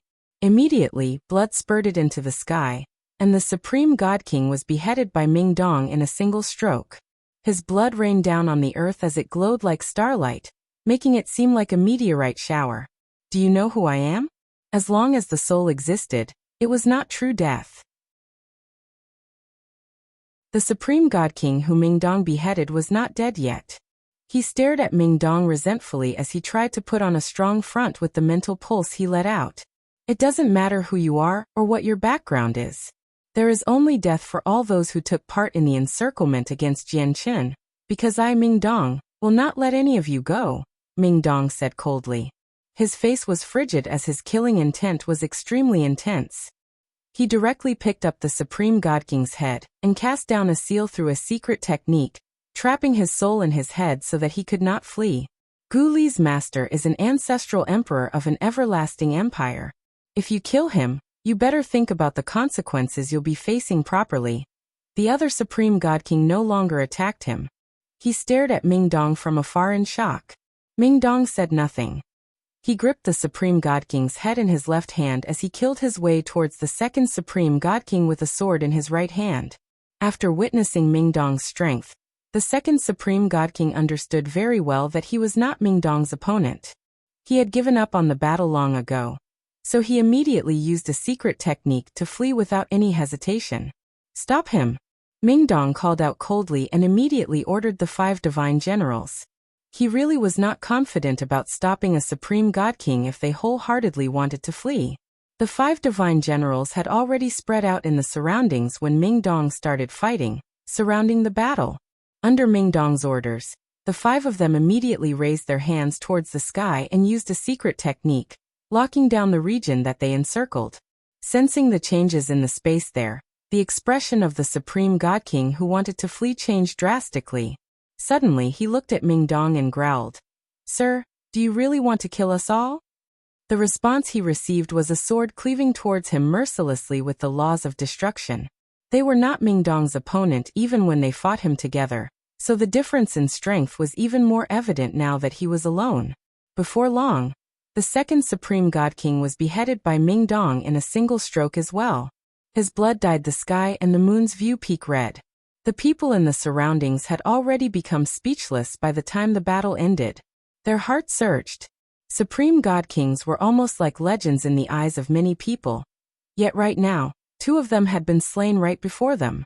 The impact to their souls was so great that they struggled to calm down even after a very long time. The Supreme God Kings in the crowd were all grave. They stared at Ming Dong without blinking at all, as if they wanted to remember his face firmly. The strength Ming Dong had displayed was enough to make many experts on the God King's throne feel angst. He doesn't seem like anyone on the God King's throne. Both his name and his characteristics are extremely unfamiliar. It looks like this person called Ming Dong hasn't attempted the God King's throne. Some experts on the God King's throne sighed in amazement inside. "Let's go. This person is very powerful, and our souls are injured. We're not his opponent at all," Bai Yi said to Gong Zheng secretly in the crowd. His complexion was ugly. Gong Zheng's face was completely sunken. He dared not look at Ming Dong directly, as he was afraid that Ming Dong would discover his existence because of his gaze. Bai Yi and Gong Zheng left carefully. They followed the crowd and departed from the moon's view peak. They had disguised themselves when they came, so they did not worry about being recognized. A veiled woman in a white dress stood tall and straight to another side of the crowd. She also stared at Ming Dong on the moon's view peak gravely. "Your Highness, this person is very powerful. He probably has the right to make it into the top 100 firmly. For your safety, I'd recommend your Highness to leave the Neptunian Divine Palace." Over a dozen God Kings gathered beside the lady, protecting her like guards. One of the God King guards warned the lady secretly. The lady was the princess of an ancient empire with a deep heritage. She was also one of the 8 people who had attacked Jian. To another side, another woman stood in the crowd with an extremely low profile. She wore a cloak, obscuring her appearance. This lady was also one of the 8 people. She was a prodigy of a large clan, but right now, the beautiful face under the cloak was also grim.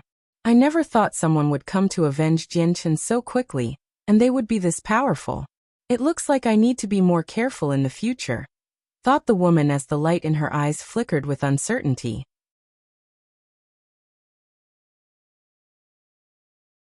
After slaying the 2 Supreme God Kings, Ming Dong stood on the moon's view peak. In front of all the God Kings, he increased the bounty before leaving with the 5 divine generals and the 2 heads. God artifacts were very valuable, to the point where they were worth cities, or even to the point where there was basically no supply and only demand. However, in Ming Dong's eyes, avenging Jian was more important than anything else. He would pay any price to find the other people as quickly as possible. Quite a few people among the 8 God Kings who had worked against Jian had come to watch the battle at the moon's view peak. However, they were all very prudent and disguised themselves well, obscuring their presences and hiding amongst the crowd. No one managed to recognize them. The God Kings gathered around Moon's View Peak dispersed very quickly, and the place recovered its previous peace. Only the puddles of blood from God Kings silently explained the ferocity that had happened earlier. After that, Ming Dong's name rang through the Neptunian Divine Palace, allowing many God Kings to bear in mind that a supreme prodigy, who was not on the God King's throne but possessed strength equivalent to those on the God King's throne, had appeared in the Neptunian Divine Palace. As Ming Dong's name spread, more and more people bore his astronomical bounties in mind. They began to take it seriously. After all, although the bounties had caused quite a disturbance before, there were not a lot of people who took it seriously despite almost everyone knowing about it. They took it as a joke. But now, as Ming Dong had made his name in the battle, it changed. He had used his strength to garner admiration. After all, every single expert on the God King's throne was a proud existence of great status, viewing their own fame with greater importance than anything else. People like that would naturally tell the truth, and not tarnish their own names. For a time, more and more people began to search for the 6 other supreme God Kings who attacked Jian together. The God Kings who knew Ming Dong was related to the heavenly palace of Bixing even treated it as top priority in an attempt to befriend Ming Dong through this, so that they could establish a connection with the heavenly palace of Bixing. In the world of boundless volcanoes on the 8th floor, Ming Dong returned there with the heads of the 2 supreme God Kings. He hovered several dozen meters in the air, as he stared at the churning lava below sternly. He seemed dejected as he grieved silently. Jian, I've already fought 2 of the 8 supreme God Kings. Can you see it? I've brought their heads as an offering to your soul. I'll use their blood and souls as a sacrifice to your soul in the afterlife, Ming Dong murmured softly. His heart was heavy as he was in deep sorrow. Afterwards, he gently let go of the 2 heads, allowing them to just fall out of the sky. No, don't. Spare me, spare me. My clan will definitely be grateful. If you really dare to kill me, my master will never let you go. It won't just be you. It'll be the organization behind you as well. All of them will bear the rage of my master. My master is a grand prime, so you better consider it carefully. If you let me go right now, I can forgive you for what you did before. The souls of the 2 supreme God Kings were still there. They were just sealed up in the heads, which prevented them from escaping. As they saw the lava grow closer and closer, they became utterly flustered. They roared out furiously and even directly threatened Ming Dong.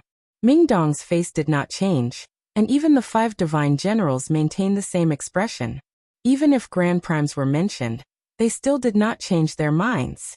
No, don't. I'm the disciple of an ancestral empire of the Shunan Empire of the Hinyu Plain, Guli. I will ask my master to complete the wish of whoever saves me. One of the Supreme God King emitted a mental pulse that spread far and wide. At this moment before death, he had completely forgotten about his pride. He tried everything he could to survive. There were still many God Kings collecting fire divine crystals on the 8th floor. When they heard Guli, they were all startled, and they seemed interested. They were familiar with the Shunan Empire. It was one of the 2 everlasting empires of the Hinyu Plain. They stood at the peak of the plain, making them extremely powerful. The ancestral emperors of everlasting empires were all grand primes. They were existences who stood at the apex, making them so great that they could look down on all living things. They were absolute. If they could get someone like that to complete a wish, it would definitely be a fortune enough to change their fates. It was something they could only wish for. For a moment, many God Kings wavered on the 8th floor. They all gathered together, but when they saw the cold Ming Dong and the 5 divine generals who stood like gods of slaughter, they all hesitated. They did not dare to intervene. They had not lost their rationality. They all thought of the same question. This person was even bold enough to kill the disciple of a grand prime fearlessly, so how could his background be weak? What are you all staring for? Do something. Guli panicked. He called out loudly, but no one truly intervened. In the end, Guli's head fell into the lava while his soul was sealed in there. His face was filled with regret as the lava below swallowed him up. This sight shocked all of the surrounding God Kings. That was the disciple of an ancestral emperor of the Shunan Empire. Yet he had just died like that. The Shunan Empire was located on the Hinyu Plain, which was close to the Neptunian Divine Palace. Was the young man not afraid that the ancestral emperor would be waiting for him outside the Neptunian dive palace? However, the god kings soon realized something, and their faces changed, immediately leaving the area as quickly as possible. They vanished in the blink of an eye. They had not gone to the moon's view peak, so they naturally did not know about what happened there. They were afraid that Ming Dong would want to silence them through slaughter. Ming Dong ignored the god kings. His gaze remained fixed on the lava below him. His eyes were downcast while he was depressed. He seemed like he had lost his soul. He remained there for an entire hour, and only left with the 5 divine generals after confirming that the 2 heads had been burnt to a crisp. He went off to find the other 6 people. Currently, at the bottom of the lava, where people believed it was impossible to survive, a man in golden silk mail endured the terrifying heat as he held onto a net woven from golden threads. He dragged a huge pile of fire divine crystals in the net as he flew towards a small, golden tower nearby. However, just when he was about to enter the tower, he suddenly froze. He looked up and saw 2 half-melted heads gradually sink down. The person produced an interjection of surprise. He grabbed the 2 heads with a single movement, and without any hesitation, he entered the tower in a flash. Who could this be? It was naturally Jian, who everyone believed to be dead. There was already a small mountain of fire divine crystals in the Anata Tower. They were innumerable, casually thrown there like useless rocks. After entering the Anata Tower, Jian tossed the fire divine crystals he had just collected over there casually, causing the pile to slightly grow in size once again. Then he looked at the 2 heads. These 2 heads seem somewhat familiar. It's as if I've seen them before. Jian studied the heads. Although the heads were basically unrecognizable now, they still possessed a familiar presence.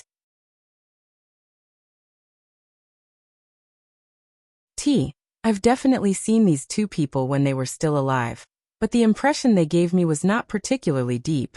Coupled with the fact that most of these heads have been melted away by the lava, I can't even tell whether they were male or female when they were still alive, let alone recognize them. Jian frowned as he held the 2 heads. The souls in the 2 heads had already been dispersed, and lava had flooded the heads through every cavity as well. Lava constantly dripped from them right now, covering Jian's hand. A while later, Jian's eyes suddenly narrowed. He finally remembered who they were. Due to the fact that a powerful screen of light condensed from laws protected all 8 supreme god kings who fought against him, Jian had not personally seen their appearances. However, he clearly remembered their presences when he fought them. The residual presences from the 2 heads in his hands completely matched 2 of them.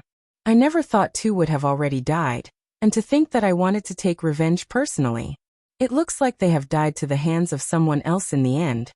Jian sighed gently as his expression became rather mixed. With a flash, Kaya suddenly appeared before Jian. She stared at the 2 heads that had been melted beyond recognition and said, 2 supreme god kings have died all of a sudden. It looks like the fights in the Neptunian Divine Palace are becoming more and more intense, where even god kings from the god king's throne are gradually losing their advantage. Jian nodded in agreement. The Neptunian Divine Palace this time is different from the past. The appearance of the Neptunian moon means that something big will happen in the Neptunian Divine Palace. It's impossible to keep this matter a secret, so it has probably spread to the outside world already. If I've guessed correctly, the large clans and organizations in the Saints' world should have sent many god kings into the Neptunian Divine Palace. That should include a few extremely powerful god kings. Kaya became extremely stern and said, if the Neptunian Divine Palace really has gained even more experts, it'll be even worse for us. Unless we remain beneath the lava for the entire time, we'll probably become everyone's target as soon as we show ourselves with how special Xiao Man is. Jian, what do you plan on doing next? Jian thought for a while and responded, there's still some time before the Neptunian Divine Palace closes. Before that, I want to collect some more fire divine crystals before investigating the matter with Xiao Man. I'll decide what we should do after all that. Time passed silently. In the blink of an eye, it had already been a few days since Ming Dong killed the 2 supreme god kings. During that time, Ming Dong had always been investigating the whereabouts of the 6 other people. his astronomical bounty, had already spread across the entire Neptunian divine palace. The god artifacts turned countless people green with greed. Although Ming Dong's reckless exhibition of his wealth had motivated many god kings in the Neptunian divine palace to find where the 6 of supreme god kings were, it had also drawn over a few people who wanted to kill him and take his treasures. As a result, Ming Dong encountered ambushes, traps, assassins, and so on. They all wanted to kill him and take his things. However, any person who eyed Ming Dong's items did not return. Not only did they fail to take anything from Ming Dong, but it even consolidated Ming Dong's name instead, making him even more renowned in the Neptunian divine palace. In the past few days, Ming Dong had learnt about the remaining 6 people completely, understanding their backgrounds. However, due to the fact that the 6 of them had witnessed Ming Dong's strength during the fight at Moon's View Peak, Ming Dong failed to find their traces in all these days. These 6 people sure are hidden well. It won't work if we continue like this, but I do know their identities now, so for them to escape from me is basically impossible. Ming Dong ordered the 5 divine generals coldly with a sunken face as he brimmed with killing intent. Watch over me. I want to cast Fate Sight to find them. The expressions of the 5 divine generals changed when they heard that. One of them immediately replied, "You must not, Ninth Majesty. Fate Sight is a forbidden technique. You can't use it without the corresponding strength, or you'll be injured by the power of the universe. It'll be very difficult to recover from. The price is just too great." Fate Sight was created by Ming Dong's master. Once the technique was cast, the caster could peer into the heavenly secrets and the mysteries of the universe. The caster could peer into his personal samsaric journey, his past, present, and future lives, and the fates of all living organisms. It was extremely wondrous and profound. Ming Dong was not powerful enough to peer into the heavenly secrets or the mysteries of the universe, and he would struggle to see his personal samsaric journey or the fates of all living organisms. However, with the information he possessed, it would not be too difficult for him to use the technique to see the lines of fate, the threads of karma, and find traces of the people he was looking for. As long as I can avenge my brother, so what if I am injured by the power of the universe? Ming Dong spoke firmly, possessing a sense of irrefutable forcefulness. He did what he said. Without hesitating at all, he began casting Fate Sight. At the same time, the news that the artifact spirit of the Neptunian divine palace had awakened, and that the divine hall would soon gain a new owner spread through the Neptunian divine palace completely, creating a huge disturbance. For a time, cultivators from various places and of varying cultivation levels moved about everywhere in the Neptunian divine palace. They scoured every corner in search of the artifact spirit. In the eyes of regular god kings, the 12th floor of the Neptunian divine palace was no longer a forbidden place that they could not set foot in. They surged onto the 12th floor, searching every inch of the land there eagerly with burning desire. They refused to miss any area at all. The Neptunian divine palace by itself was a high-quality god artifact, and there was an unimaginable amount of resources within it. All of them understood that as long as they were recognized by the artifact spirit, and became the master of this place, all of that would belong to them. However, even when they basically flipped the entire Neptunian divine palace upside down, they did not find any traces of the artifact spirit at all. Currently, a slender woman in a white dress sat on a boulder. A veil covered her face. Although her appearance was obscured, it was possible to determine that she was definitely a beauty from her pretty eyes that were limpid like autumn water. Over a dozen god kings guarded her side with great loyalty, as they constantly paid attention to the surroundings. As long as the artifact spirit of the Neptunian divine palace remains hidden, finding it is almost impossible. Your Highness, should we keep searching? A guard asked politely. The woman on the boulder sank into her thoughts and said, I finally understand why that girl with a cultivation that was nothing special received the protection of the world now. If I've guessed correctly, that girl has probably been chosen by the artifact spirit. The artifact spirit still hasn't come out, maybe because it's waiting for that girl to appear. What? That girl is the person chosen by the artifact spirit? DD, doesn't that mean It said that little girl is only at the mortal realm.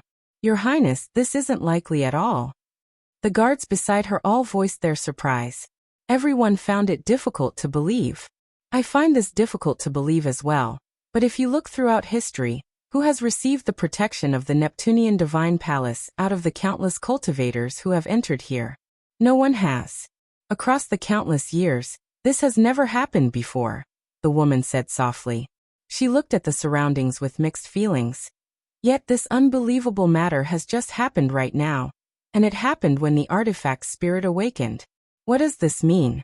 It means that the reason why the girl is protected by the world of the Neptunian divine palace is because of the secret assistance of the artifact spirit. As a result, I'm certain that the little girl has been chosen by the artifact spirit. With that, the guards around the woman looked at one another. They thought the princess analysis was very logical, but they also felt very confused about it.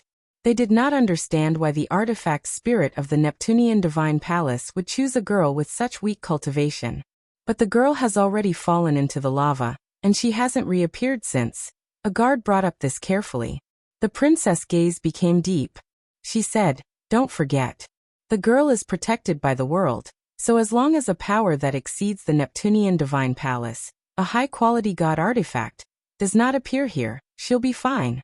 As a result, the lava may be terrifying, but it still can't harm the girl at all. Let's go to the 8th floor and see whether we can find the girl." "Do you still think you can leave, Princess Yun Xiaoyan of the Thousand Lotus Empire?" At this moment, a frigid voice rang out from nearby. There was chilling killing intent in the voice, causing the temperature of the surroundings to plummet suddenly. "Who?" The expression of Yun Xiaoyan of the Thousand Lotus Empire changed, and she suddenly turned around.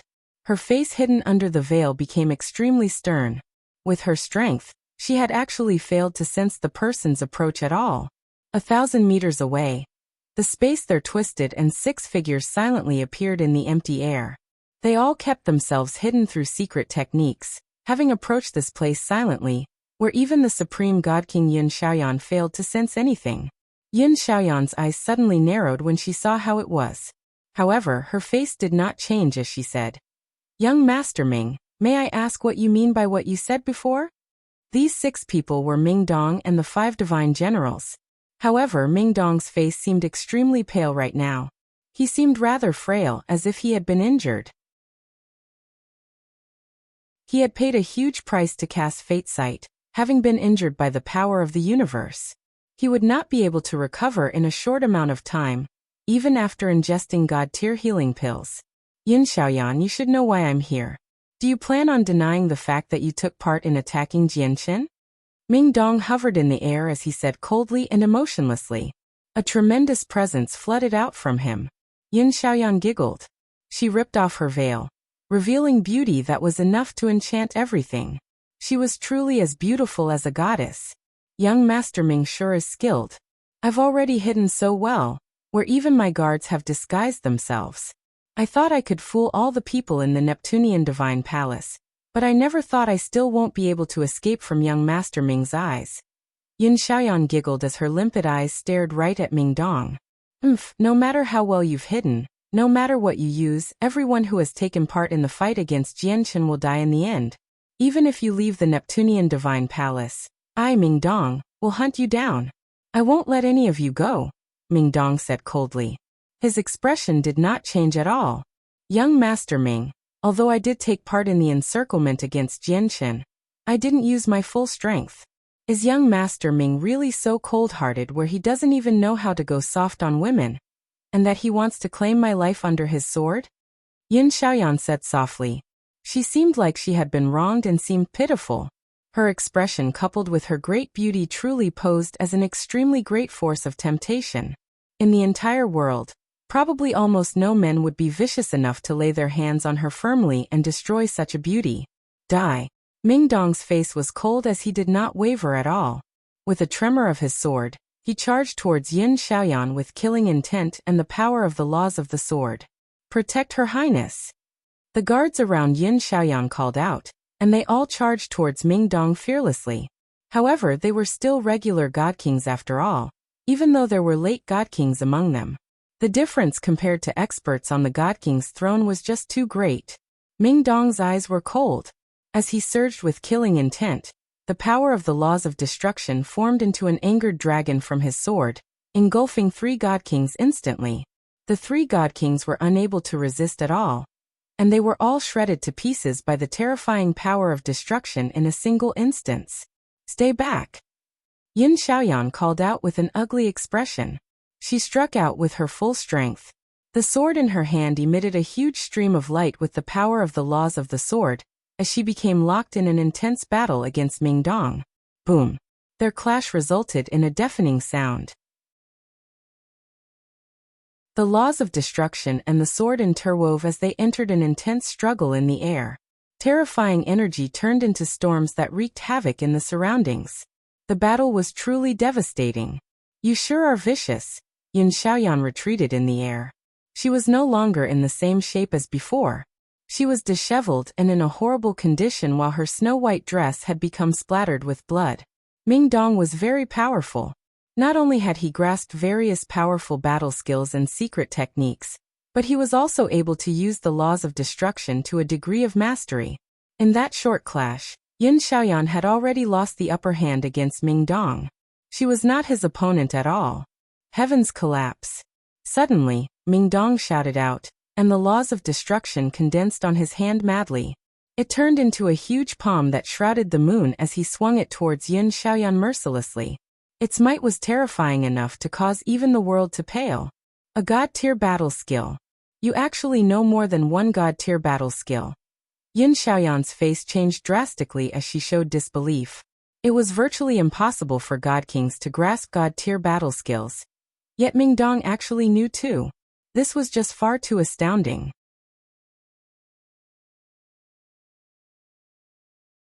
Chapter 2102. Experts United. 1. As she said that, an extremely powerful pulse of energy radiated from Yin Xiaoyan. She was stern as she formed a seal with one hand before suddenly pointing at the sky. As she extended her finger, a powerful strand of sword qi immediately shot out, plunging towards the sky with a demonic, blood-like red light. After sending out the blood-red sword qi, a smear of paleness appeared on Yin Xiaoyan's face. The sword qi she had just used was an extremely powerful secret technique. It was cast through burning her essence blood, and she would have to pay quite a great price every time she used it. As a result, the sword qi possessed enough power to barely match God-tier battle skills. Ming Dong could not help but sneer disdainfully when he faced this attack. Suddenly he clenched his hand, and the huge palm created from his God-tier battle skill closed up as well, clutching Yin Xiaoyan's blood-red sword qi and crushing it to pieces. Spurt. Immediately, Yin Xiaoyan felt like her heart had been crushed to pieces. Blood spurted out from her mouth, and her pale face became even paler. She had burnt her essence blood to create the blood-red sword qi through a secret technique. Although it did possess the power to match up to God-tier battle skills to a certain degree, it was only barely. There was naturally a huge gap that still could not be covered when compared to Ming Dong's true God-tier battle skill. After crushing Yin Xiaoyan's sword qi, the huge hand continued onwards without slowing down at all. It engulfed Yin Xiaoyan with a tremendous, destructive force, slamming down onto the ground. It produced a huge rumble, making the earth shake. The palm strike was so powerful that it formed a deep imprint in the ground. Moreover, this was the damage it had caused inside the Neptunian Divine Palace, a high-quality god artifact. If it was outside, there was no doubt that Ming Dong's palm strike would have been able to destroy a smaller planet effortlessly. Anything from the Saints' world would be on a completely different scale when compared to the Tianyuan continent. The strike was even able to shatter a smaller planet in the Saints' world, so its power was more than evident. Yin Xiaoyan was still alive. She was disheveled and in horrible shape, making her seem just like a beggar. Her beautiful face was terrifyingly pale as well. She stood up with much difficulty, while her white dress had disintegrated long ago. A supreme quality saint artifact covered in cracks that shone with a dull glow covered her body. It was the only thing keeping her from becoming nude. Young Master Ming, you really are vicious. You have no idea how to appreciate women. Are you determined to kill me here today? Yin Xiaoyan stared at Ming Dong deeply, who hovered in the sky. He was cold like a merciless god of slaughter. She appeared as though she wanted to memorize his face firmly. That's right, Ming Dong said coldly. He wielded his sword as he strode towards Yin Xiaoyan. Ha ha ha, since young Master Ming is unwilling to let me go, I'll do as you wish. However, I won't be dying to your hands, Yin Xiaoyan giggled. In the end, she glanced at Ming Dong deeply with mixed feelings before pointing at her forehead, shattering her soul herself. The princess of the Thousand Lotus Empire, a supreme beauty of great talent ranked on the God King's throne, died just like this. Your Highness. Yin Xiaoyan's suicide filled her guards with grief. Ming Dong's stride paused slightly. He looked at the dead Yin Xiaoyan with quite some surprise as he remained silent. A while later, Ming Dong arrived before Yin Xiaoyan's corpse slowly. He ignored the intense objection from the guards and squatted down beside her. After examining the corpse carefully and confirming that she was dead, he stood up and said to Yin Xiaoyan's guards, "Your princess is an admirable person. She's the first woman that I must reappraise and hold in a new light, so I won't be taking her head. You can leave with her corpse." Throwing that down, Ming Dong left with the 5 divine generals. Now 3 of the 8 god kings who had hunted down Chen were dead. However, Ming Dong had already gained the precise location of the 5 other people as well through his fate sight. While Ming Dong was hellbent on avenging Chen, a new storm brewed in the Neptunian Divine Palace. Xiao Man, who had received the protection of the world and also fallen into the lava in Chen's Anata Tower, had become everyone's center of attention. Yin Xiaoyan was not the only person who guessed that it was extremely likely for Xiao Man to be the person chosen by the artifact spirit. Basically, everyone believed that Xiao Man was connected to some unknown secret of the Neptunian Divine Palace, after they learnt she was protected by the structure. Some people had even determined that Xiao Man might have caused the changes to the Neptunian Divine Palace.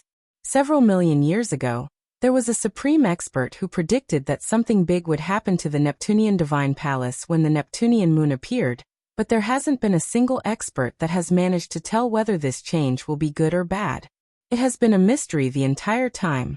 But looking at it now, this matter is likely to be the awakening of the artifact spirit, and that the Neptunian Divine Palace is about to gain a new master. This definitely isn't as simple as it seems on the surface. If it's just the selection of a new master, it's not really something big. In the future, we must be careful. Anything that can be described as big by a supreme expert means it's something on a different level. Many god kings discuss with one another. A few god kings thought about the rumor that had existed from over 3 million years ago. Suddenly, they all realized that their visit to the Neptunian Divine Palace would not be as simple as they thought it would be. They all became cautious. Have you heard that Ming Dong, who set up the astronomical bounty, has already personally slain 4 supreme god kings? After the battle at the Moon's View Peak, Princess Yin Xiaoyan of the Thousand Lotus Empire, and the treasured daughter of the Kangman clan, Kang Mengfian, have been killed as well, where even their souls were wiped out. Before long, another piece of shocking news garnered everyone's attention. Ming Dong is insane. He even dares to kill the treasured daughter of the Kangman clan. The Kangman clan was once a peak clan renowned throughout the Saints' world, where they were no weaker than the Daoist sect of Neptunia in the past. Although they've already declined, their heritage is still very rich. They aren't an existence that can just be provoked without proper thought. What do you think Ming Dong's origins are? He's willing to offend so many peak organizations just to avenge a dead person. Fortunately, I didn't take part in the attack against Chen, or I'd be a corpse now. Many god kings immediately became interested when Ming Dong was mentioned, and they joined in on the intense discussion. You're tuning in to the Li Mei's Wuxia Whispers YouTube channel. We're so grateful for your support, and don't forget to subscribe to join us on this incredible journey through captivating stories. Your generosity through donations truly makes a world of difference, as it's the primary source of revenue that allows me to expand and enhance this channel for you. Thank you from the bottom of my heart for being a part of this adventure.